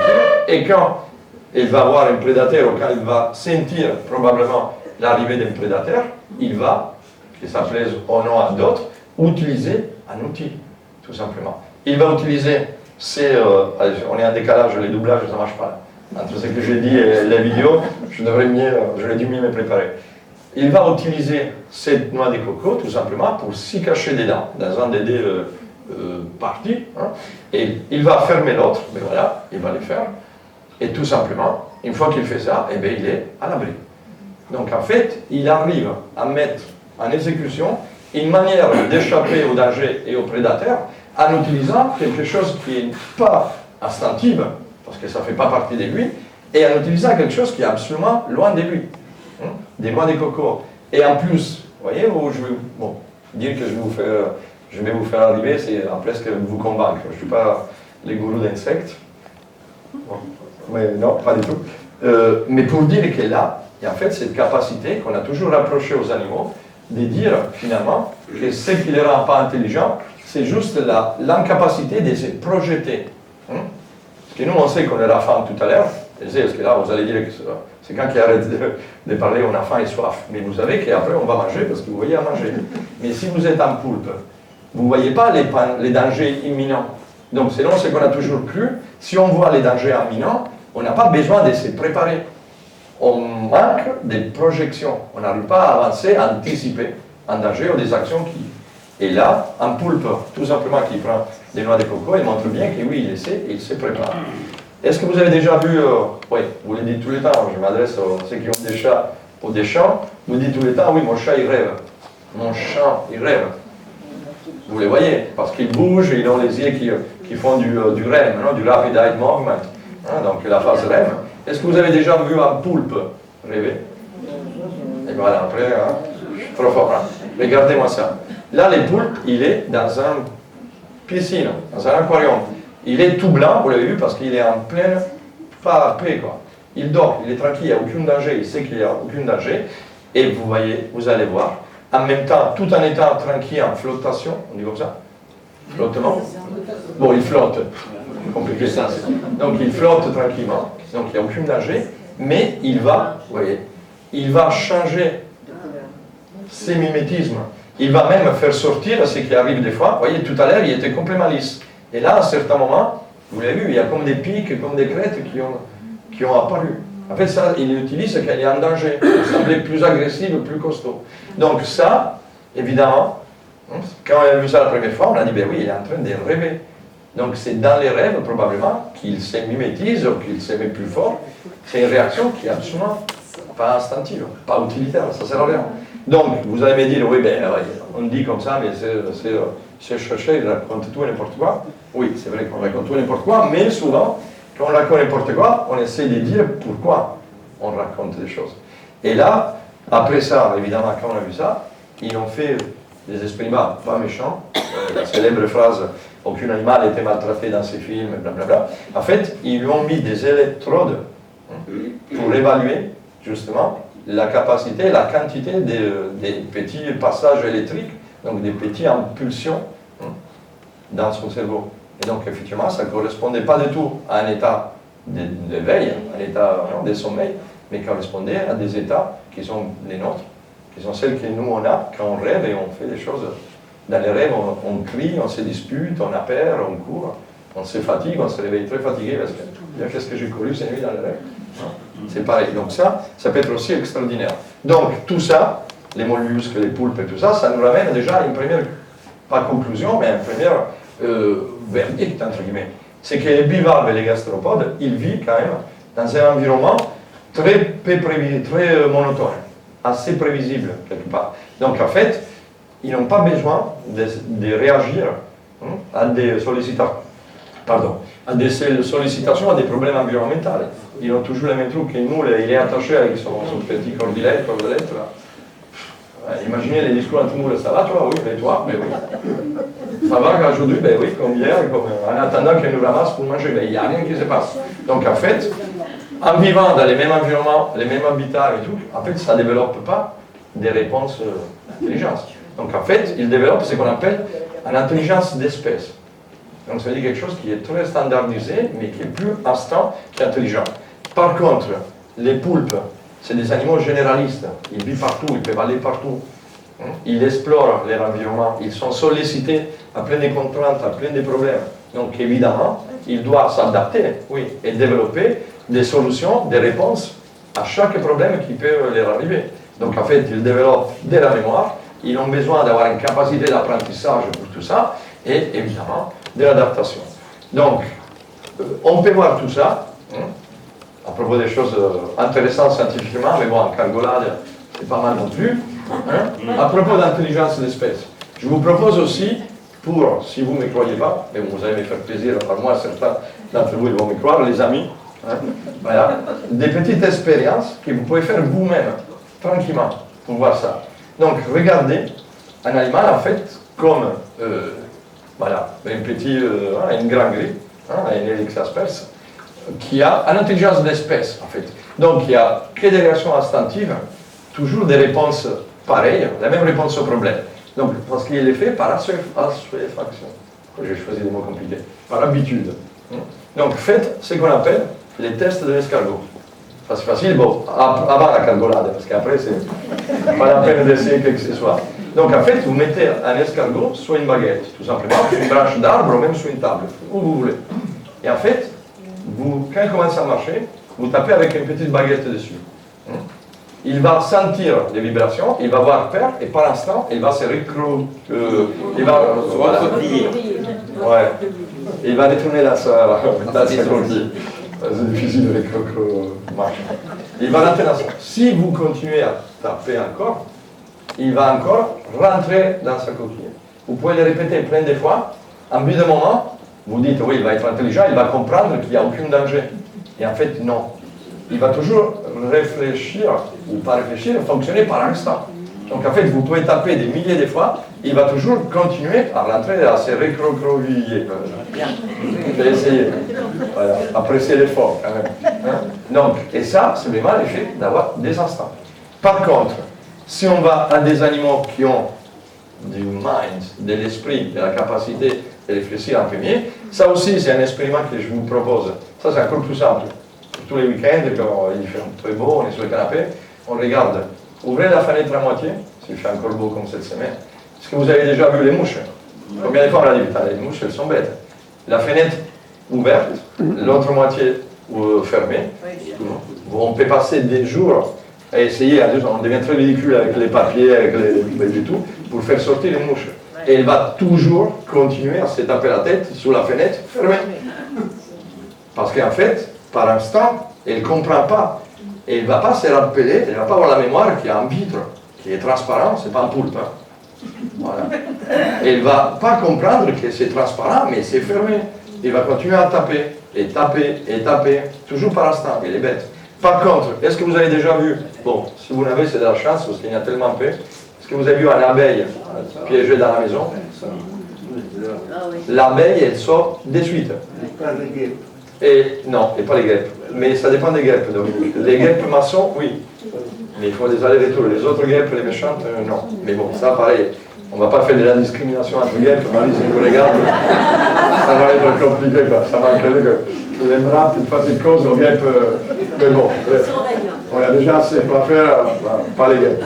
Mais bon, l'abeille est là, au contraire de la mouche, elle a une intelligence, voilà, individuelle. Elle va réfléchir.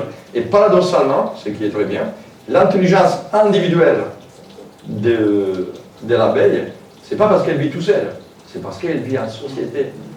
Donc, bizarrement, c'est tout l'inverse. L'intelligence d'espèce, bon après ça c'est pas moi, hein, c'est autre que moi, mais il aurait pu faire plus simple. Appeler l'intelligence d'espèce quand on est très nombreux, l'intelligence individuelle. Mais bon, c'était plutôt inversé. L'abeille, elle sait faire ça. L'abeille, elles sont en train de disparaître, on s'en occupe parce qu'évidemment, nous, on sait, je sais que toutes et tous parmi vous, on connaît l'importance de la fin des abeilles, plus de pollination, plus de rien. Bon, là, ailleurs, ils ne s'en fichent pas, mais les abeilles, c'est des êtres hyper intelligents qui connaissent la couleur. Mais évidemment, vous dites, oui, mais belle découverte. On le sait, quoi. S'ils arrivent à voir les fleurs, mais des petites expériences avec eux, regardez. Si on met une petite goutte de miel à l'intérieur de ce cercle, voilà, s'il fait bien, s'il choisit la bonne boulette, de la bonne couleur, et il arrive à l'amener bien au centre de la cible, elle a été récompensée par une petite prime. Bon, je sais, c'est un peu dégueulasse, c'est comme on fait dans les eaux, blablabla, mais c'est juste pour voir à quel point ils sont intelligents ou non.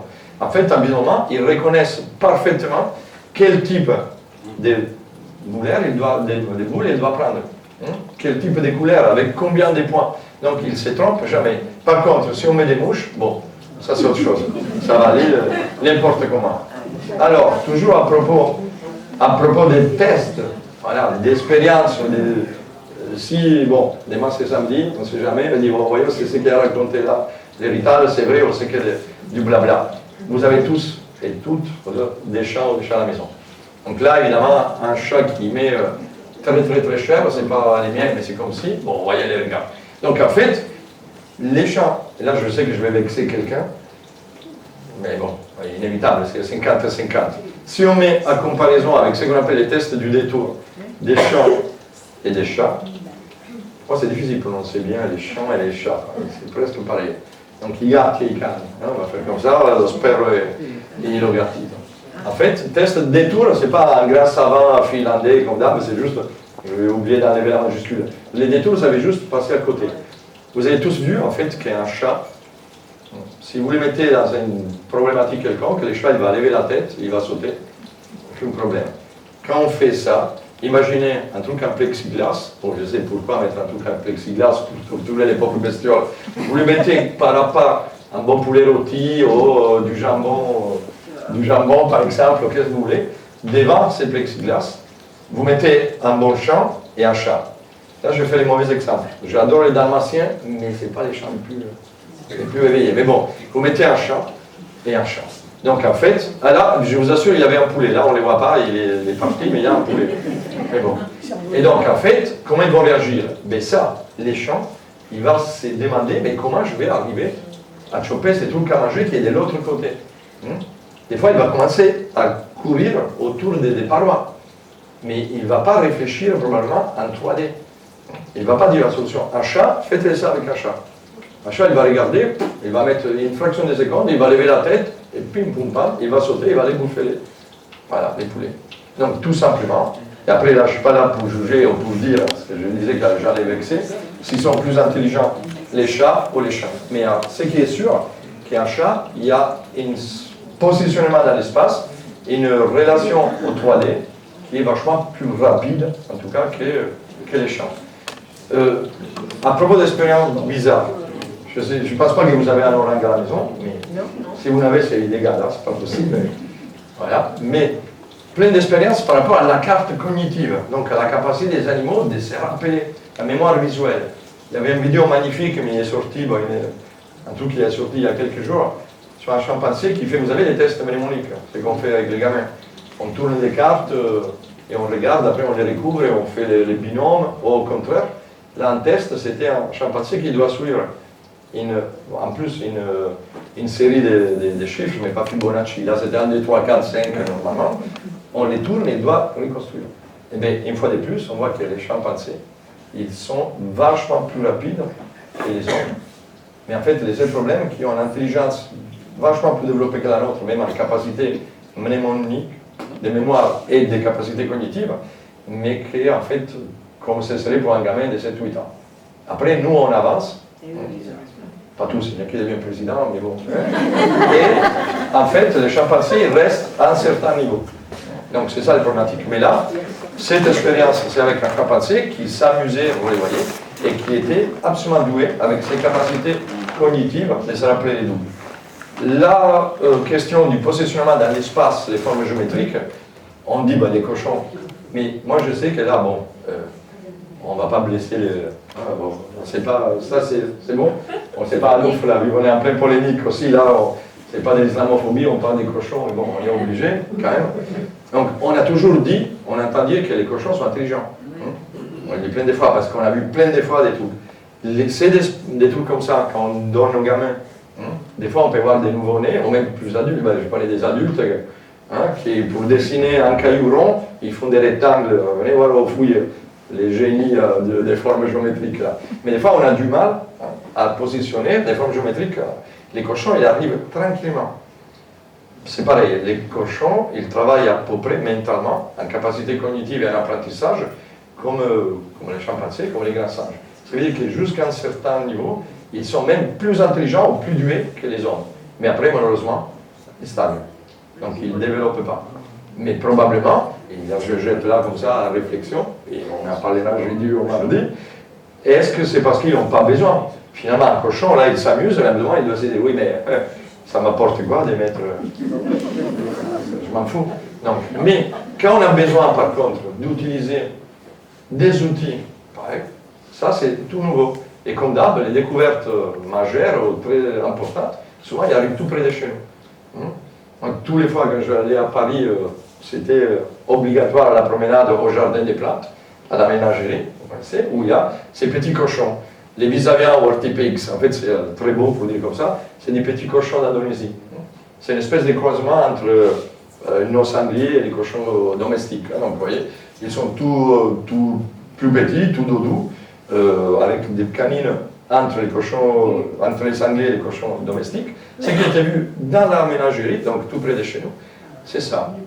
Qu'en fait, pour creuser, fouiller, un archéologue, j'en connais des archéologues cochons, mais là, pour arriver à trouver des tubères de quoi manger, il prend un bout de bois, vous voyez, et il creuse avec un bout de bois.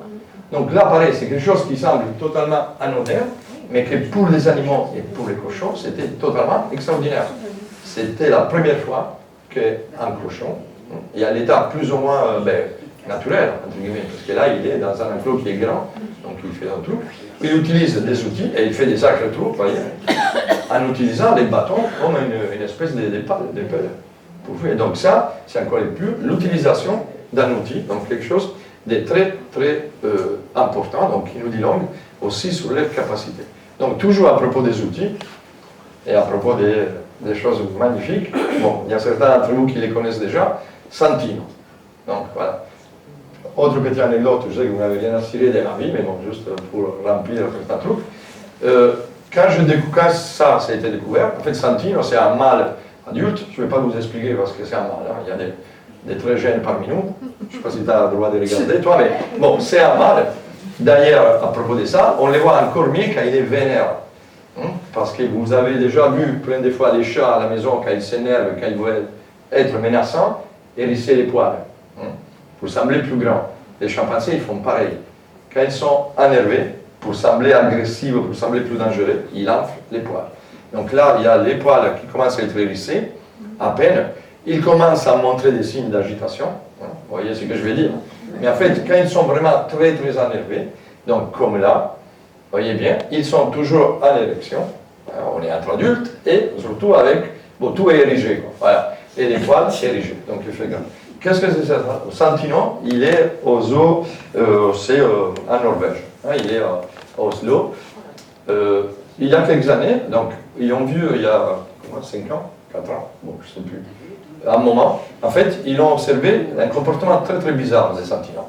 Il est dans une espèce d'enclos, vous savez, cette espèce de zoo moderne, comme on dit. Je veux bien qu'elle soit moderne, je veux bien que les animaux soient mieux traités, mais ça reste quand même un truc compliqué. Mais bon. Ils ont un énorme espace quand même vert, avec des arbres, avec des troncs, quand même une espèce de berge mis en béton, mis en galets, mis naturel, énorme, ça fait quand même 3 mètres et quelques des flaques d'eau. Les chimpanzés, ils peuvent aller dans l'eau, mais ils n'aiment pas forcément. Et après, c'est comme nous, il y a qui aiment, il y a qui n'aiment pas du tout, il y a qui adorent, mais bon, on verra après. En tout cas, nous, il n'aime pas trop. Et tout autour de l'air enclos, en manière circulaire, il y a des touristes qui peuvent aller regarder les chimpanzés. Donc un bon matin, un des mecs qui nettoyait les eaux, il a vu Santino faire des tours. Donc c'est levé très tôt, c'est levé à l'aube, ou même avant l'aube. bon, vous en doutez bien que c'est pas moi qui ai vu ça, alors, ramasser des cailloux, ou casser carrément des bords de ces, de ces rivages, de ces trucs en béton, là, et vous voyez, les accumuler, faire plein d'états de pierres, dans certains endroits stratégiques, et après tout simplement partir, aller se coucher. Donc les mecs qui nettoyaient, ils dit bon, c'est bizarre, qu'est-ce qu'il fout des nuits, il s'élève, il prend les cailloux. Bon, il n'a pas fait gaffe, jusqu'à quand, un jour, il y a eu un accident. Un touriste du zoo, il a râlé, parce qu'en fait, il s'est pris un caillou dans la gueule. Il faut parler proprement. Donc en fait, c'est quoi les trucs? C'est tout simplement qu'à partir des 10 heures, les eaux, il est ouvert, tous les touristes, ils se mettent, vous les voyez là, autour de l'enclos, et je ne sais pas si vous arrivez de les faire, mais si vous arrivez, je vous pardonne, mais ne les faites plus. Si on va au zoo, déjà, les animaux, ils vous donnent les dos, pas parce qu'ils vous amènent, quelque part, oui, mais pas parce qu'ils sont antipathiques, parce qu'ils sont chiants, on a payé pour te voir, non, parce qu'ils sont totalement aliénés, parce qu'ils sont déprimés, parce qu'ils n'ont pas envie de passer leur journée à répondre aux sollicitations d'un public qui, comme dans ce cas-là, il lui tire des choses pour qu'elle se retourne et pour faire la belle photo. Ce qui arrive très souvent. À l'époque, on pouvait donner à manger aux animaux, maintenant aux zoo, c'est marqué interdit, donner à manger, tout ça. Donc lui, tout simplement, il avait tellement marre qu'à partir de 10 heures, on vient les faire chier. Je voulais être poli, mais pas possible. Qu'en fait, il a accumulé tout le long de son enclos des réserves de munitions. Voilà. Donc après, il allait se cacher, et quand les touristes ils venaient, eh bien, tout simplement, n'importe quel côté il était, eh bien, il pouvait prendre les cailloux et les balancer sur les touristes. Donc évidemment, attention, les chimpanzés par anatomie, ils ne peuvent pas faire ça. Il n'aura jamais pu faire un service slicé à la... Bon, là, la fédérale, c'est avec les serres mieux Canada, il faut dire. Il ne peut pas faire ça. Les chimpanzés, ils peuvent juste faire ça. Donc ça peut être des sacres joueurs de pétanque, mais je déconseille de jouer avec eux, parce qu'un caillou à une boule de pétanque tirée, même comme ça, par un chimpanzé adulte, lui, qui fait 7 fois notre force, c'est compliqué. Donc ça peut faire mal. Donc ça pour dire que Santino, pas simplement, il y a la notion de l'espace, parce qu'il sait où placer ses pièges, et la notion de la projection. Il se lève le matin, il fait ses réserves pour dire, bon, quand ils vont venir m'embêter, voilà. Et en plus, les petits détails rigolos, c'est que quand j'ai découvert ça, j'étais allé en courant regarder ça, donc prendre des photos, des vidéos, commencer à faire des articles avec les collègues, et tout content, j'ai envoyé évidemment les photos, les vidéos à ma famille en Italie, en disant, parce que mon père, il s'appelle Santino. Moi, je croyais de lui faire plaisir en disant, regarde, c'est extraordinaire ce qu'on a découvert de ces chimpanzés, ça fait changer tout, c'est magnifique, et il s'appelle comme toi. Moi, je pensais de faire une chose grande. Non, je pense que depuis, on n'en parle plus de chimpanzés, du haut des trucs, là, ça. Il montre donc pas simplement la capacité de se projeter dans l'espace, la projection, mais il montre aussi quelque part de l'empathie vis-à-vis des autres. Là, c'est une empathie qui est celle de tu m'embêtes, non, allez, tu m'emmerdes, voilà, j'ai réagi. Mais en fait, ils sont doués de toute autre empathie. Donc là, Maryse ne va pas mêler l'inverse, on vit des temps où les simples tons du bronzage, l'accent, l'équipe de foot, l'ami imaginaire là-haut, ou je deviens plus respectueux avec n'importe quelle religion, quel que ce soit, ça devient source de différences entre nous. On n'arrive pas à s'entendre, mais on se professe très intelligent comme humain. Regardez l'empathie dont ils sont capables, les animaux.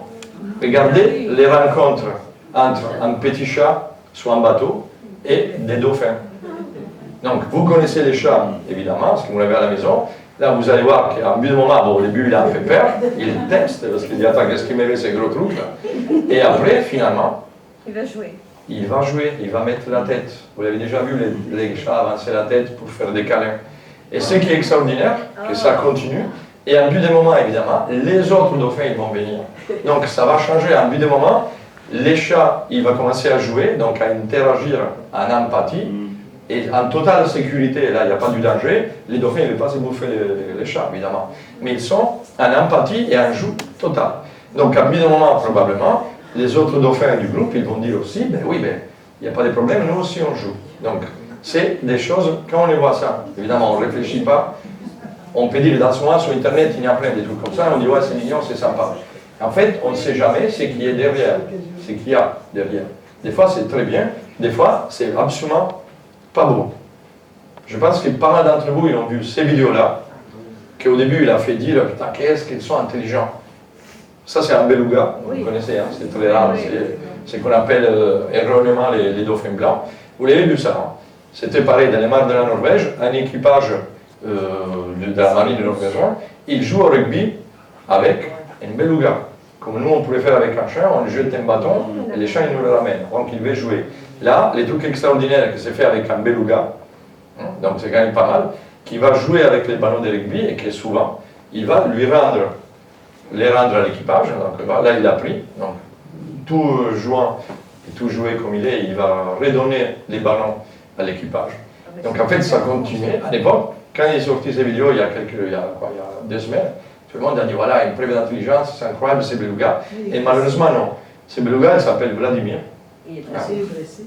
Voilà. Donc c'est échappé d'une ancienne base militaire russe, en Norvège, où vous avez très bien, à un moment, les Russes, mais pas que les Russes, hein, les Américains, les Français aussi, ils l'ont fait, plein de monde, ils ont exploité la capacité et l'intelligence des dauphins et d'autres animaux, des orques et aussi des belugas, pour aller poser des bombes ou intervenir contre les sous-marins et tout ça. Donc en fait, c'est Vladimir, il était très intelligent, il fait ça parce qu'il est habitué à les faire par des opérations de chez lui. Donc c'est un peu plus triste. Ce qui est un peu plus gai, c'est ce qui arrive. Bon, plus gai, c'est la manière de parler, mais il faut se féliciter parce qu'il a une des espèces les plus exploitées. Quand on pense aux animaux exploités, détruits, massacrés, une espèce de baleine, c'est pas forcément une baleine, c'est une orque. Ouais. Les orques, vous connaissez, c'est des animaux de l'intelligence extraordinaire.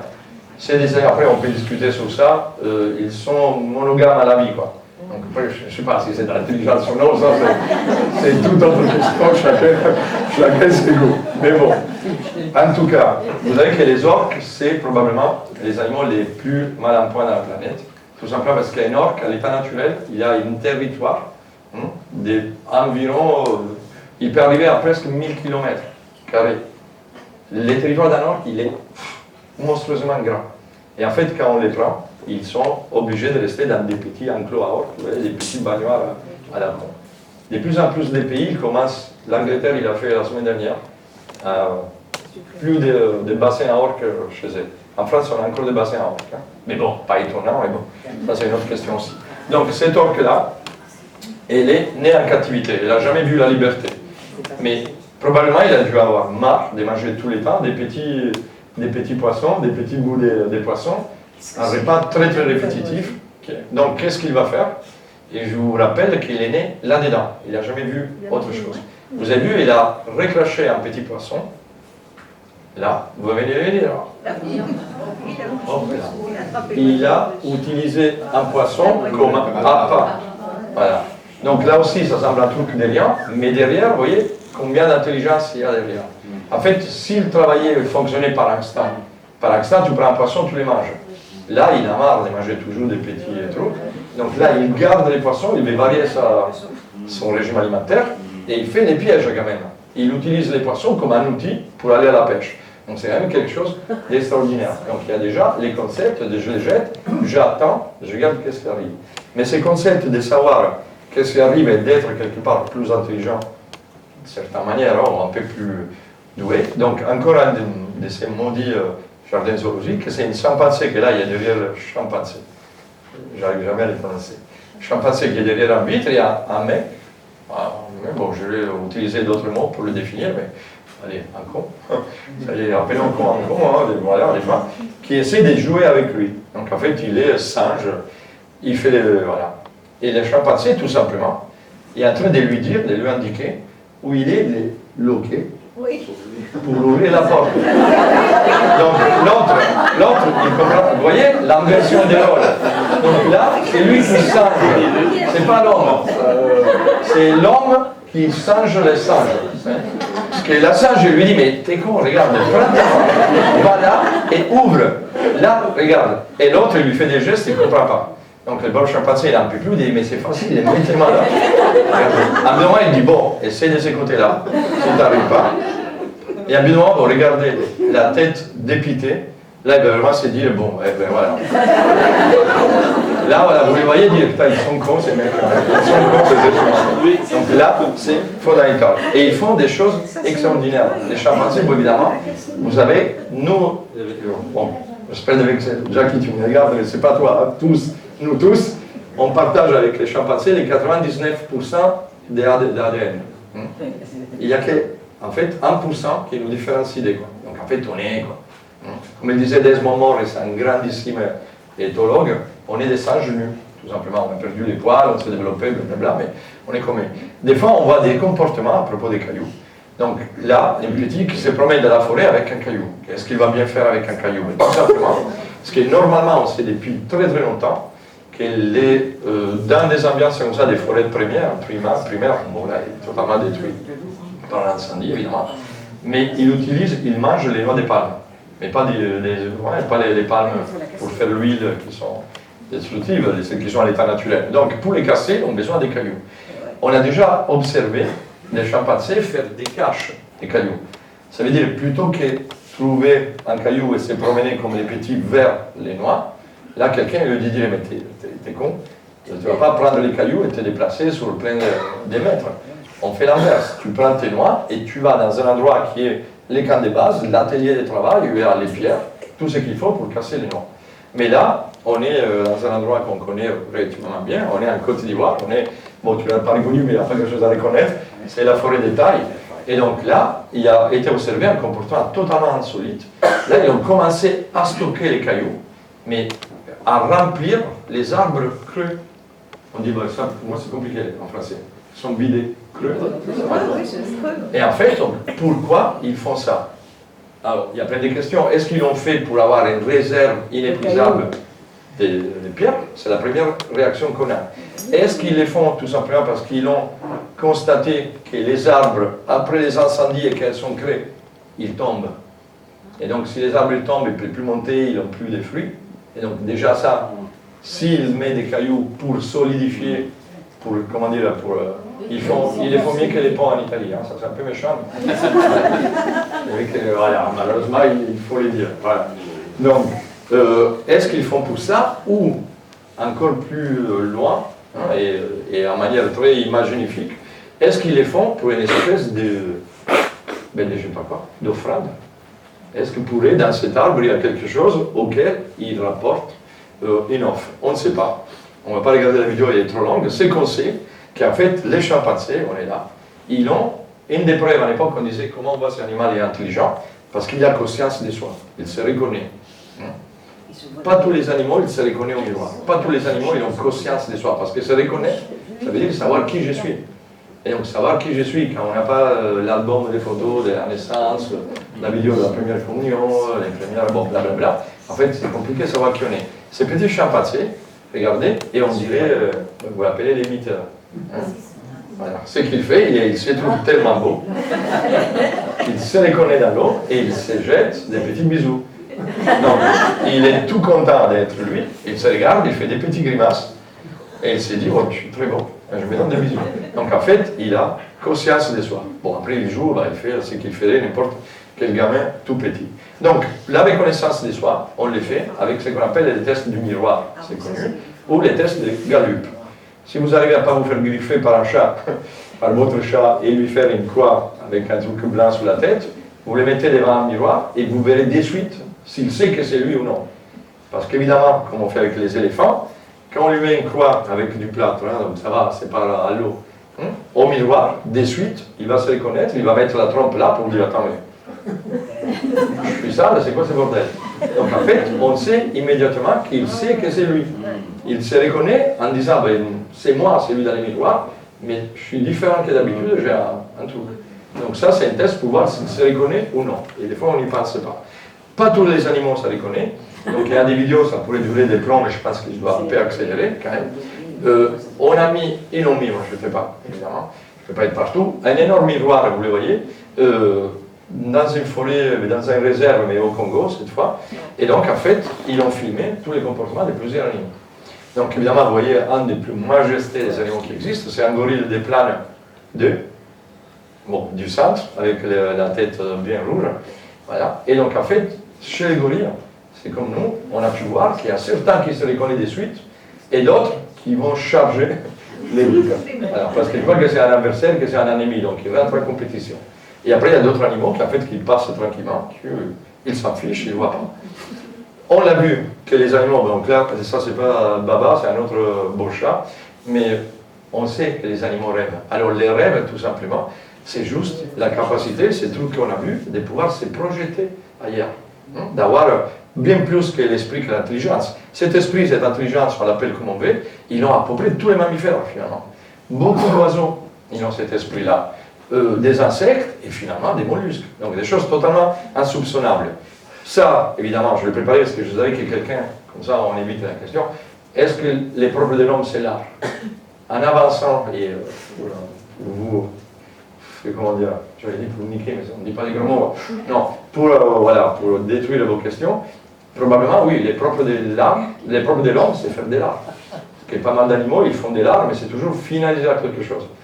Les animaux, ils font de l'art pour le pécho, quelque part, disons, c'est toujours des parades. C'est rare qu'un animal fasse de l'art juste parce qu'il a envie. Et encore, ça aussi à débattre, mais on a vu plein de fois, si on apprend ce qui nous intéresse, que si on apprend des animaux qu'ils peuvent faire des couleurs, qu'ils peuvent faire des choses jolies, ils vont continuer à les faire, et des fois même pour s'amuser. Ça, c'est un chimpanzé qui est, il est en Angleterre, il est à Bristol, et depuis qu'il a découvert ça, il passe ses journées à peindre. Les tableaux, ils sont en bas sur Internet, bon, ça va loin, en fait. Donc, bon, on va passer sur ça. Donc, des fois, l'intelligence, ça peut être aussi physique. C'est juste ce qu'on appelle des convergences évolutives. Donc, c'est des réponses plus générales. Des fois, on a des formes particulières qui ça ressemble énormément. Vous connaissez ces trois animaux, probablement, mais bon, c'est un lamantin, un dugong et une fauve. C'est des mammifères marins, donc c'est des anciens mammifères qui se sont réadaptés en retournant dans l'eau. Librae des diables, ce monde ne savait pas, je retourne dans l'eau. Mais bon. Et ils ont répondu aux pressions environnementales de la même manière. Donc vous avez très bien les lamantins et les dugongs, donc les lamantins c'est plutôt américain, les dugongs et tout, en Afrique et très peu en Asie. Il en reste très peu. En fait, comme les phoques, ils ont les mêmes systèmes aérodynamiques que la forme du corps. Et c'est celles qui sont à l'origine du mythe, on disait, des sirènes. Parce qu'en voyez, quand un dugong ou un lamantin, il pleure, ou il envoie, ou il chante pour attirer sa belle, ils n'ont pas de cinéma, donc si tu n'es pas invité au cinéma et au resto, il faut quand même avoir une belle voix qui porte, mais qui ressemble en pleurs. Et les dugongs, comme les lamantins, ils ont, en étant des mammifères, on les appelle mammifères parce qu'on a des mamelles. Voilà. Donc celle du lamantin, je ne sais pas du sexisme, mais voilà, une bonne lamantin, une bonne dugong, il a une jolie paire de... Voilà, voilà. Et donc en fait, quand on les entendait crier ou pleurer, voilà les mythes des sirènes d'Ulysse, des femmes mi-hommes, mi-poissons, avec... Donc ça peut naître de là. Bon, ce n'était pas ce qui est intéressant, c'est ce qu'on disait tout à l'heure, que finalement, cette capacité d'être intelligent et l'intelligence d'espèce ou individuelle, elle va se réfléchir surtout si on est des animaux sociaux, finalement. Et c'est ces animaux sociaux qui nous sommes, on est capable d'entendre et de transmettre la même solution au problème.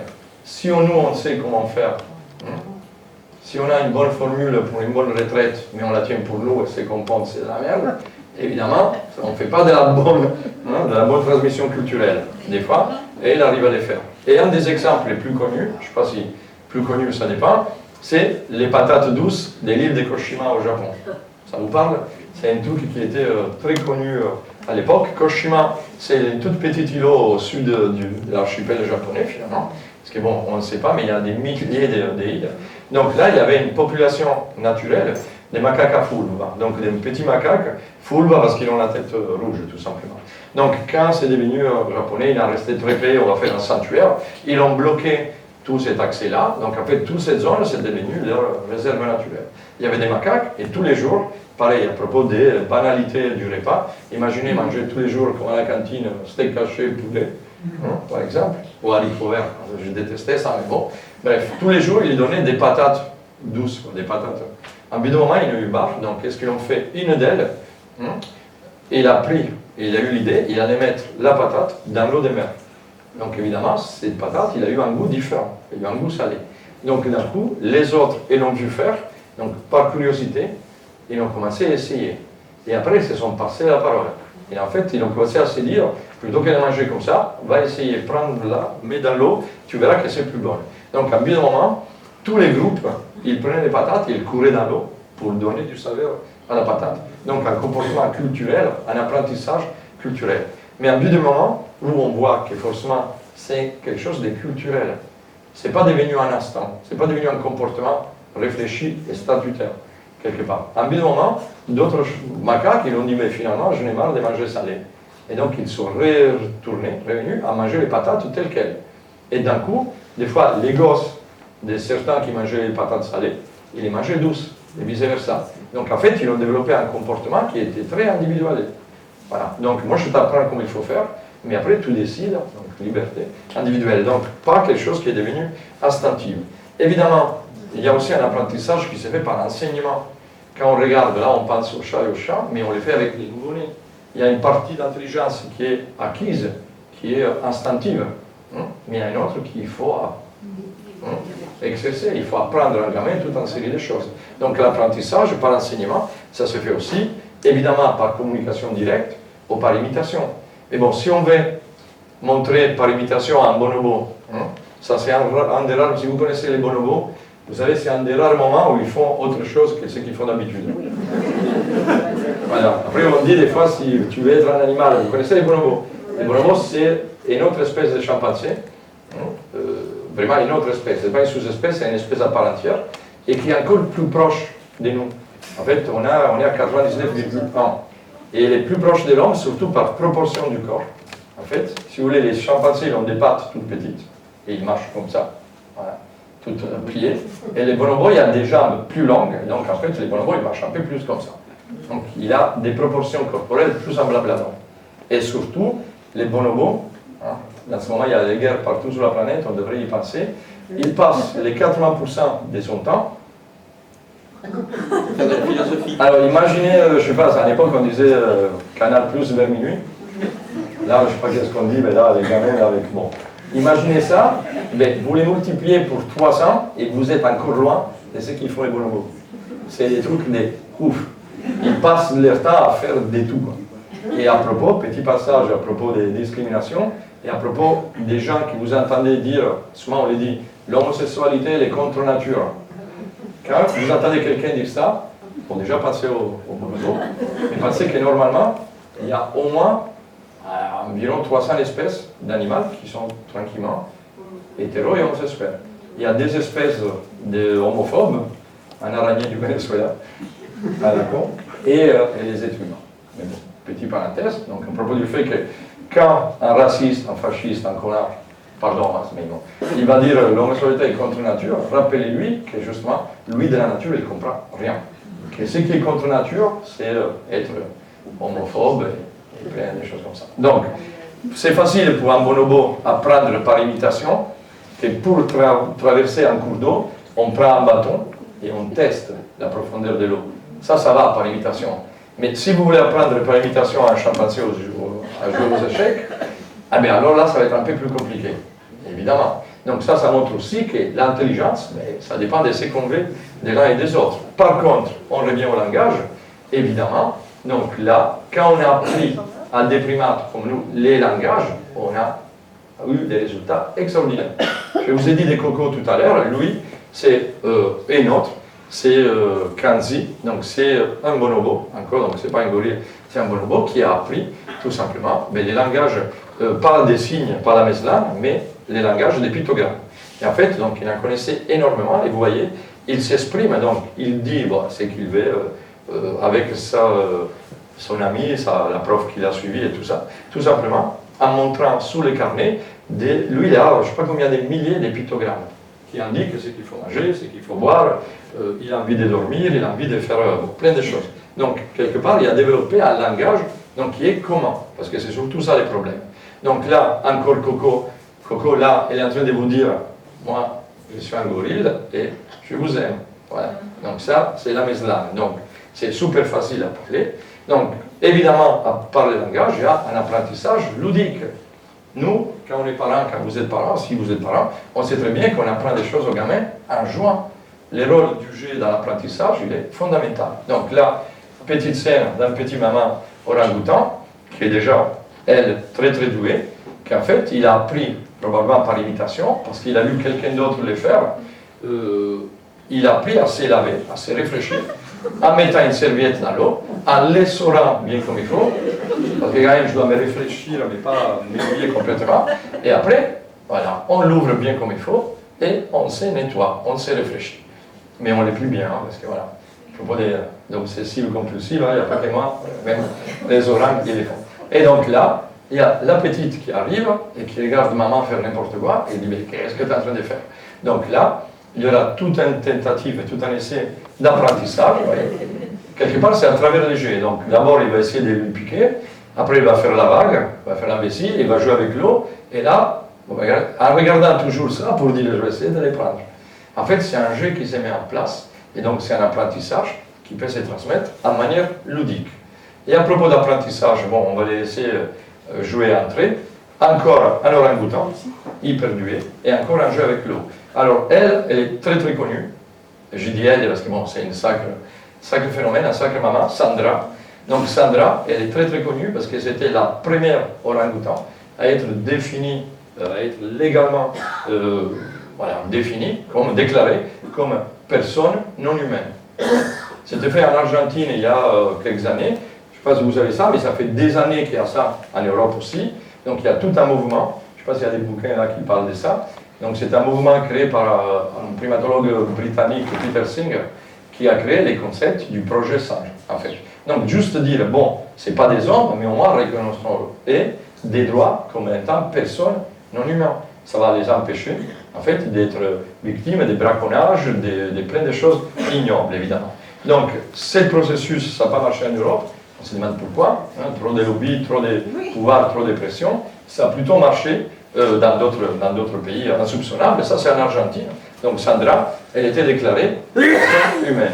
Et depuis quelque temps, Sandra, elle a quitté les eaux où elle était, un endroit horrible, elle est dans un sanctuaire, on les appelle, donc dans un endroit où elle est toute tranquille, donc elle vit sa vie paisible, et où, justement, elle avait probablement appris comment se fait les ménages. Et donc Sandra, mais tous les jours, en fait, il met énormément du savon, tout seul, et vous voyez la quantité, et elle se fait sa toilette.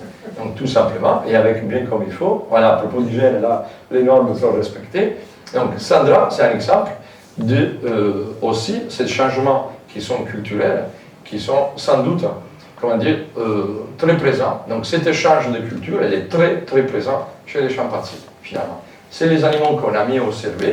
Donc on a vu, là, bon, je sais que c'est très très petit, mais en fait, on a plein de comportements des chimpanzés. Ils utilisent plein d'outils.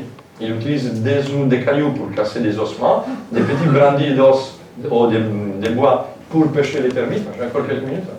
Quelques minutes. Ouais, je accélère. Donc, pour faire ça, et toutes ces activités, on voit qu'ils sont quand même pas toujours dans le même endroit géographique, mais qu'ils changent finalement. Donc, si ils peuvent être confrontés et directement, s'ils peuvent discuter entre eux, ils peuvent se passer cette information, et la culture, ça s'est fait. Sinon, finalement, ce passage, il ne se fait pas. Et donc, finalement, il y a des groupes qui vont faire un truc, et d'autres qui ne vont le faire pas.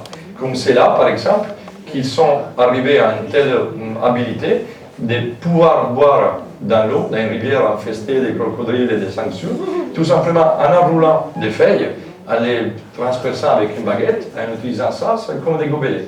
Donc en fait, ils boivent en utilisant des gobelets en plastique et ils passent ces signes aux autres. Ou comme ces chimpanzés dont on connaît aujourd'hui la capacité de se soigner.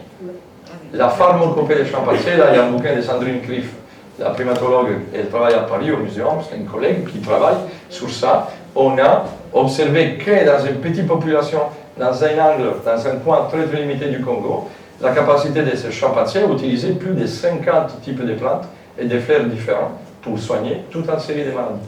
Donc en fait, si on multiplie ça pour toutes les populations de chimpanzés d'Afrique ou ailleurs, probablement, et si au contraire, nous, être intelligents, on est détachés en pleine nature, je vois si on a une courante ou une attaque des paludes, tout ça, ou des paludes, si on est capable de trouver les bonnes plantes pour se soigner, comme il faut naturellement, et surtout à la bonne quantité. Parce qu'en fait, par exemple, l'albicia, qu'on va manger par lui, c'est un antiparasite énorme, mais en fait à petite dose. Si on en mange trop, c'est venimeux, donc on meurt. Mais on n'a pas encore vu un chimpanzé mourir pour Parce qu'il y a pris trop. Donc ils savent parfaitement comment prendre. Donc je vais, vu que c'est tard, je vais un peu accélérer, on est vers la fin. Et évidemment, s'ils ne gardent pas tout, on est, à propos d'intelligence, à ce qu'on est capable de faire. Donc oui, voilà, c'est quoi le propre de l'homme? Bon, si je fais l'homme, si je mets à côté mon zoocentrisme, je le deviens anthropocentrique, évidemment, je vais vous dire, oui, pour moi, le propre de l'homme, c'est ce que malheureusement pour vous, je vais me faire très longuement ce soir. Donc en fait, la capacité de relater une histoire, de revenir en arrière, donc de dire d'où on vient, probablement ça, c'est une capacité exclusivement humaine. Donc les propres de l'homme, oui, c'est de raconter des histoires. Je n'ai pas encore vu des chimpanzés faire une conf. Je n'ai pas encore vu des groupes d'animaux expliquer qu'est-ce que ça a été, les grands-pères et tout comme ça. Et après, sous l'art, on peut discuter, évidemment. Par contre, là je vous préviens, il y aura des choses ignobles, mais il faut, si on continue à croire et à dire qu'on est supérieur, qu'on est plus intelligent que les animaux, on va faire des choses ignobles qui font mal aux yeux, qui font mal au cœur, qui font mal même un peu plus bas, mais des trucs comme ça. Donc, de la vivisection, du trafic clandestin d'animaux sauvages à des finalités qui ne sont pas toujours bien, on a partout. Quand vous regardez ces expressions-là, voilà, l'expression des douleurs, des détresses, ne méditent pas, et voilà, ils sont incapables d'avoir de l'empathie. Des choses comme ça, vous avez vu, dernièrement, il y a eu un énorme scandale, il n'était pas assez publicisé comme il fallait, en Allemagne, très civilisé, entre guillemets, Allemagne. Il y avait un laboratoire où ça s'est passé des choses, mais inénarrables par cruauté, inénarrables. Aujourd'hui, on n'a absolument pas besoin de ça. Je passe vite pour ne pas vous troubler.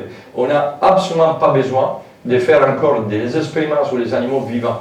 On a tout ce qu'il faut. On a l'intelligence artificielle, on a la chimique, on a plein de manières de faire des tests sous les médicaments ou quelque que ce soit, sans torturer les animaux, sans obliger les animaux à être dans des cages, à jouer au guignol dans des cirques, ou encore pire évidemment, sans faire ça. Parce que là, quand on pense à l'huile de palme, il faut regarder les choses en face. Depuis l'exploitation industrielle de l'huile de palme, depuis que la presque totalité des forêts vierges d'Amazonie, d'Indonésie, de Nouvelle-Guinée, de Nouvelle-Zélande, de partout, ils sont totalement détruits, ruinés, pour faire de l'huile de palme, des plantations comme ça, qui sont utilisées pour tout. Et vous l'avez vu, il n'y a pas longtemps, ils ont essayé de les faire passer à 1h du matin, pour une vote à 15 personnes, pour donner encore à Total la possibilité de considérer l'huile de palme en étant un biocarburant. Donc dit comme ça semble anodin. Le fait que l'huile de palme soit considérée biocarburant pour Total, ça veut dire qu'il est détaxé, parce que c'est un truc propre et écolo. Voilà. Donc en fait, avec ça, Total, il extermine totalement les orang-outans. Et pas que les orang-outans, parce qu'évidemment, je suis bien, si quelqu'un parmi vous, il va me dire on s'en fout des orang-outans, le problème est que quand on extermine une espèce, dans notre planète hyper fragile, évidemment, tout ça va partir en cacahuète. Donc, ça, c'est un truc que j'adorais, mais que je boycotte depuis presque 12 ans. Donc, c'est, évidemment, il y en a plein, il est partout. Mais avec la différence que c'est là, ils plantent des choses comme ça, en disant, des fois vous les voyez, en disant que c'est des forêts biosoutenables, je ne sais pas quoi. C'est de la foutaise. Parce que pour les faire, même quand ils veulent planter des forêts biosoutenables, d'abord, ils font ça. Ils payent des gens pour aller faire ça. Parce que quand on crame une forêt, dedans, il y a des êtres vivants. Quand un orang-outan, il voit sa forêt, ses maisons, c'est ça, quoi. Donc, c'est pas moi qui l'ai dit une fois de plus. Après, on peut toujours mettre en contradiction, et à propos, une fois de plus, je vous ai dit, je ne vais pas mettre en porte-à-faux l'homme et les animaux en parlant d'intelligence, mais Gandhi, il disait déjà qu'on peut reconnaître le degré de civilisation d'un peuple à la manière dont il traite les animaux. Si on est si cruel envers les animaux, en fait, on est cruel envers nous-mêmes. On oublie qu'il y a une chose qui est très commune et qui nous rend tous des animaux, qu'on l'éveille ou non, qu'on puisse discuter des philosophies, qu'on puisse vous emmerder comme je le fais pendant des heures ou pas, mais en fait, ce qu'on a en commun, c'est qu'en fait, tous, on est des animaux de la planète Terre. Donc tous, on répond aux lois de la planète. Et qu'il déplaise ou non à certains hommes, la planète, elle fonctionne différemment que nous. Donc plus on continue à exploiter l'eau, les forêts, à faire tout et n'importe quoi, comme les animaux, ils s'étendent. Avant-hier, vous l'avez vu, les derniers rhinocéros de Sumatra, hop là, fini quoi. Et notre espèce qui n'est plus là. Donc bientôt, il n'y aura plus les hommes. Donc, un petit message, et c'est les dernières 5 minutes, même pas, un petit message fait pour la COP 21 et pour finir avec une note d'espoir qui nous est donnée directement par Coco, vous voyez là, qu'il dit qu'il adore la terre, qu'il adore les animaux, qu'il adore les fleurs, qu'il adore la nature, mais il dit que l'homme, même si Coco il aime l'homme, voilà évidemment, mais l'homme il est stupide. L'homme il est bête. Et pourquoi l'homme il est bête? Il est très bête. Il est désolé de dire ça, il pleure. Mais le temps va vite. Il faut faire vite, il faut sauver la Terre, il faut sauver la planète. Il faut faire en manière qu'on se dépêche et qu'on protège la Terre. Évidemment, avant qu'il soit trop tard. Il faut protéger la nature. Parce que la nature, elle nous garde, et elle vous regarde. Donc évidemment, c'est un message qui était... c'est pas Coco qui a inventé tout ça. Mais bon, Coco, il savait plein de choses. Si vous voulez, un autre jour, on parlera de ce qui est Coco. Je finis avec les diapos en pensant, et vous m'excuserez, mais c'est la fin, en dédiant ces blabla à des animaux qui, dans certaines parties de la planète, dans ce moment même, ils luttent, pas pour l'intelligence animale, mais pour d'autres causes. Ça, c'est Rusio. C'est un des combattants, des résistants les plus connus dans les rues de Santiago du Chili. Il est partout. Vous le voyez là, toujours en première ligne dans les manifs, toujours en première ligne à aboyer au coffre. Donc, un petit hommage à Rusio, et qui est encore là. Vous voyez, toujours en première ligne. Lui, il sait par instant et par réflexion de quel côté c'est les trucs. Et encore, pas qu'au Chili. Voilà, l'intelligence animale fait qu'on en trouve partout. El Pepe mata pacos. Bon, pour ceux qui parlent un peu espagnol, vous savez qui sont les pacos. En Chili, en Bolivie, voilà. Et donc, un petit hommage à des chants, à des animaux qui, partout dans la planète, ils prennent les mêmes batailles que nous et ils nous rappellent que finalement, on a tous la même bataille. On est tous animaux, passagers de ces pauvres terres qu'on est en train de massacrer. Merci beaucoup.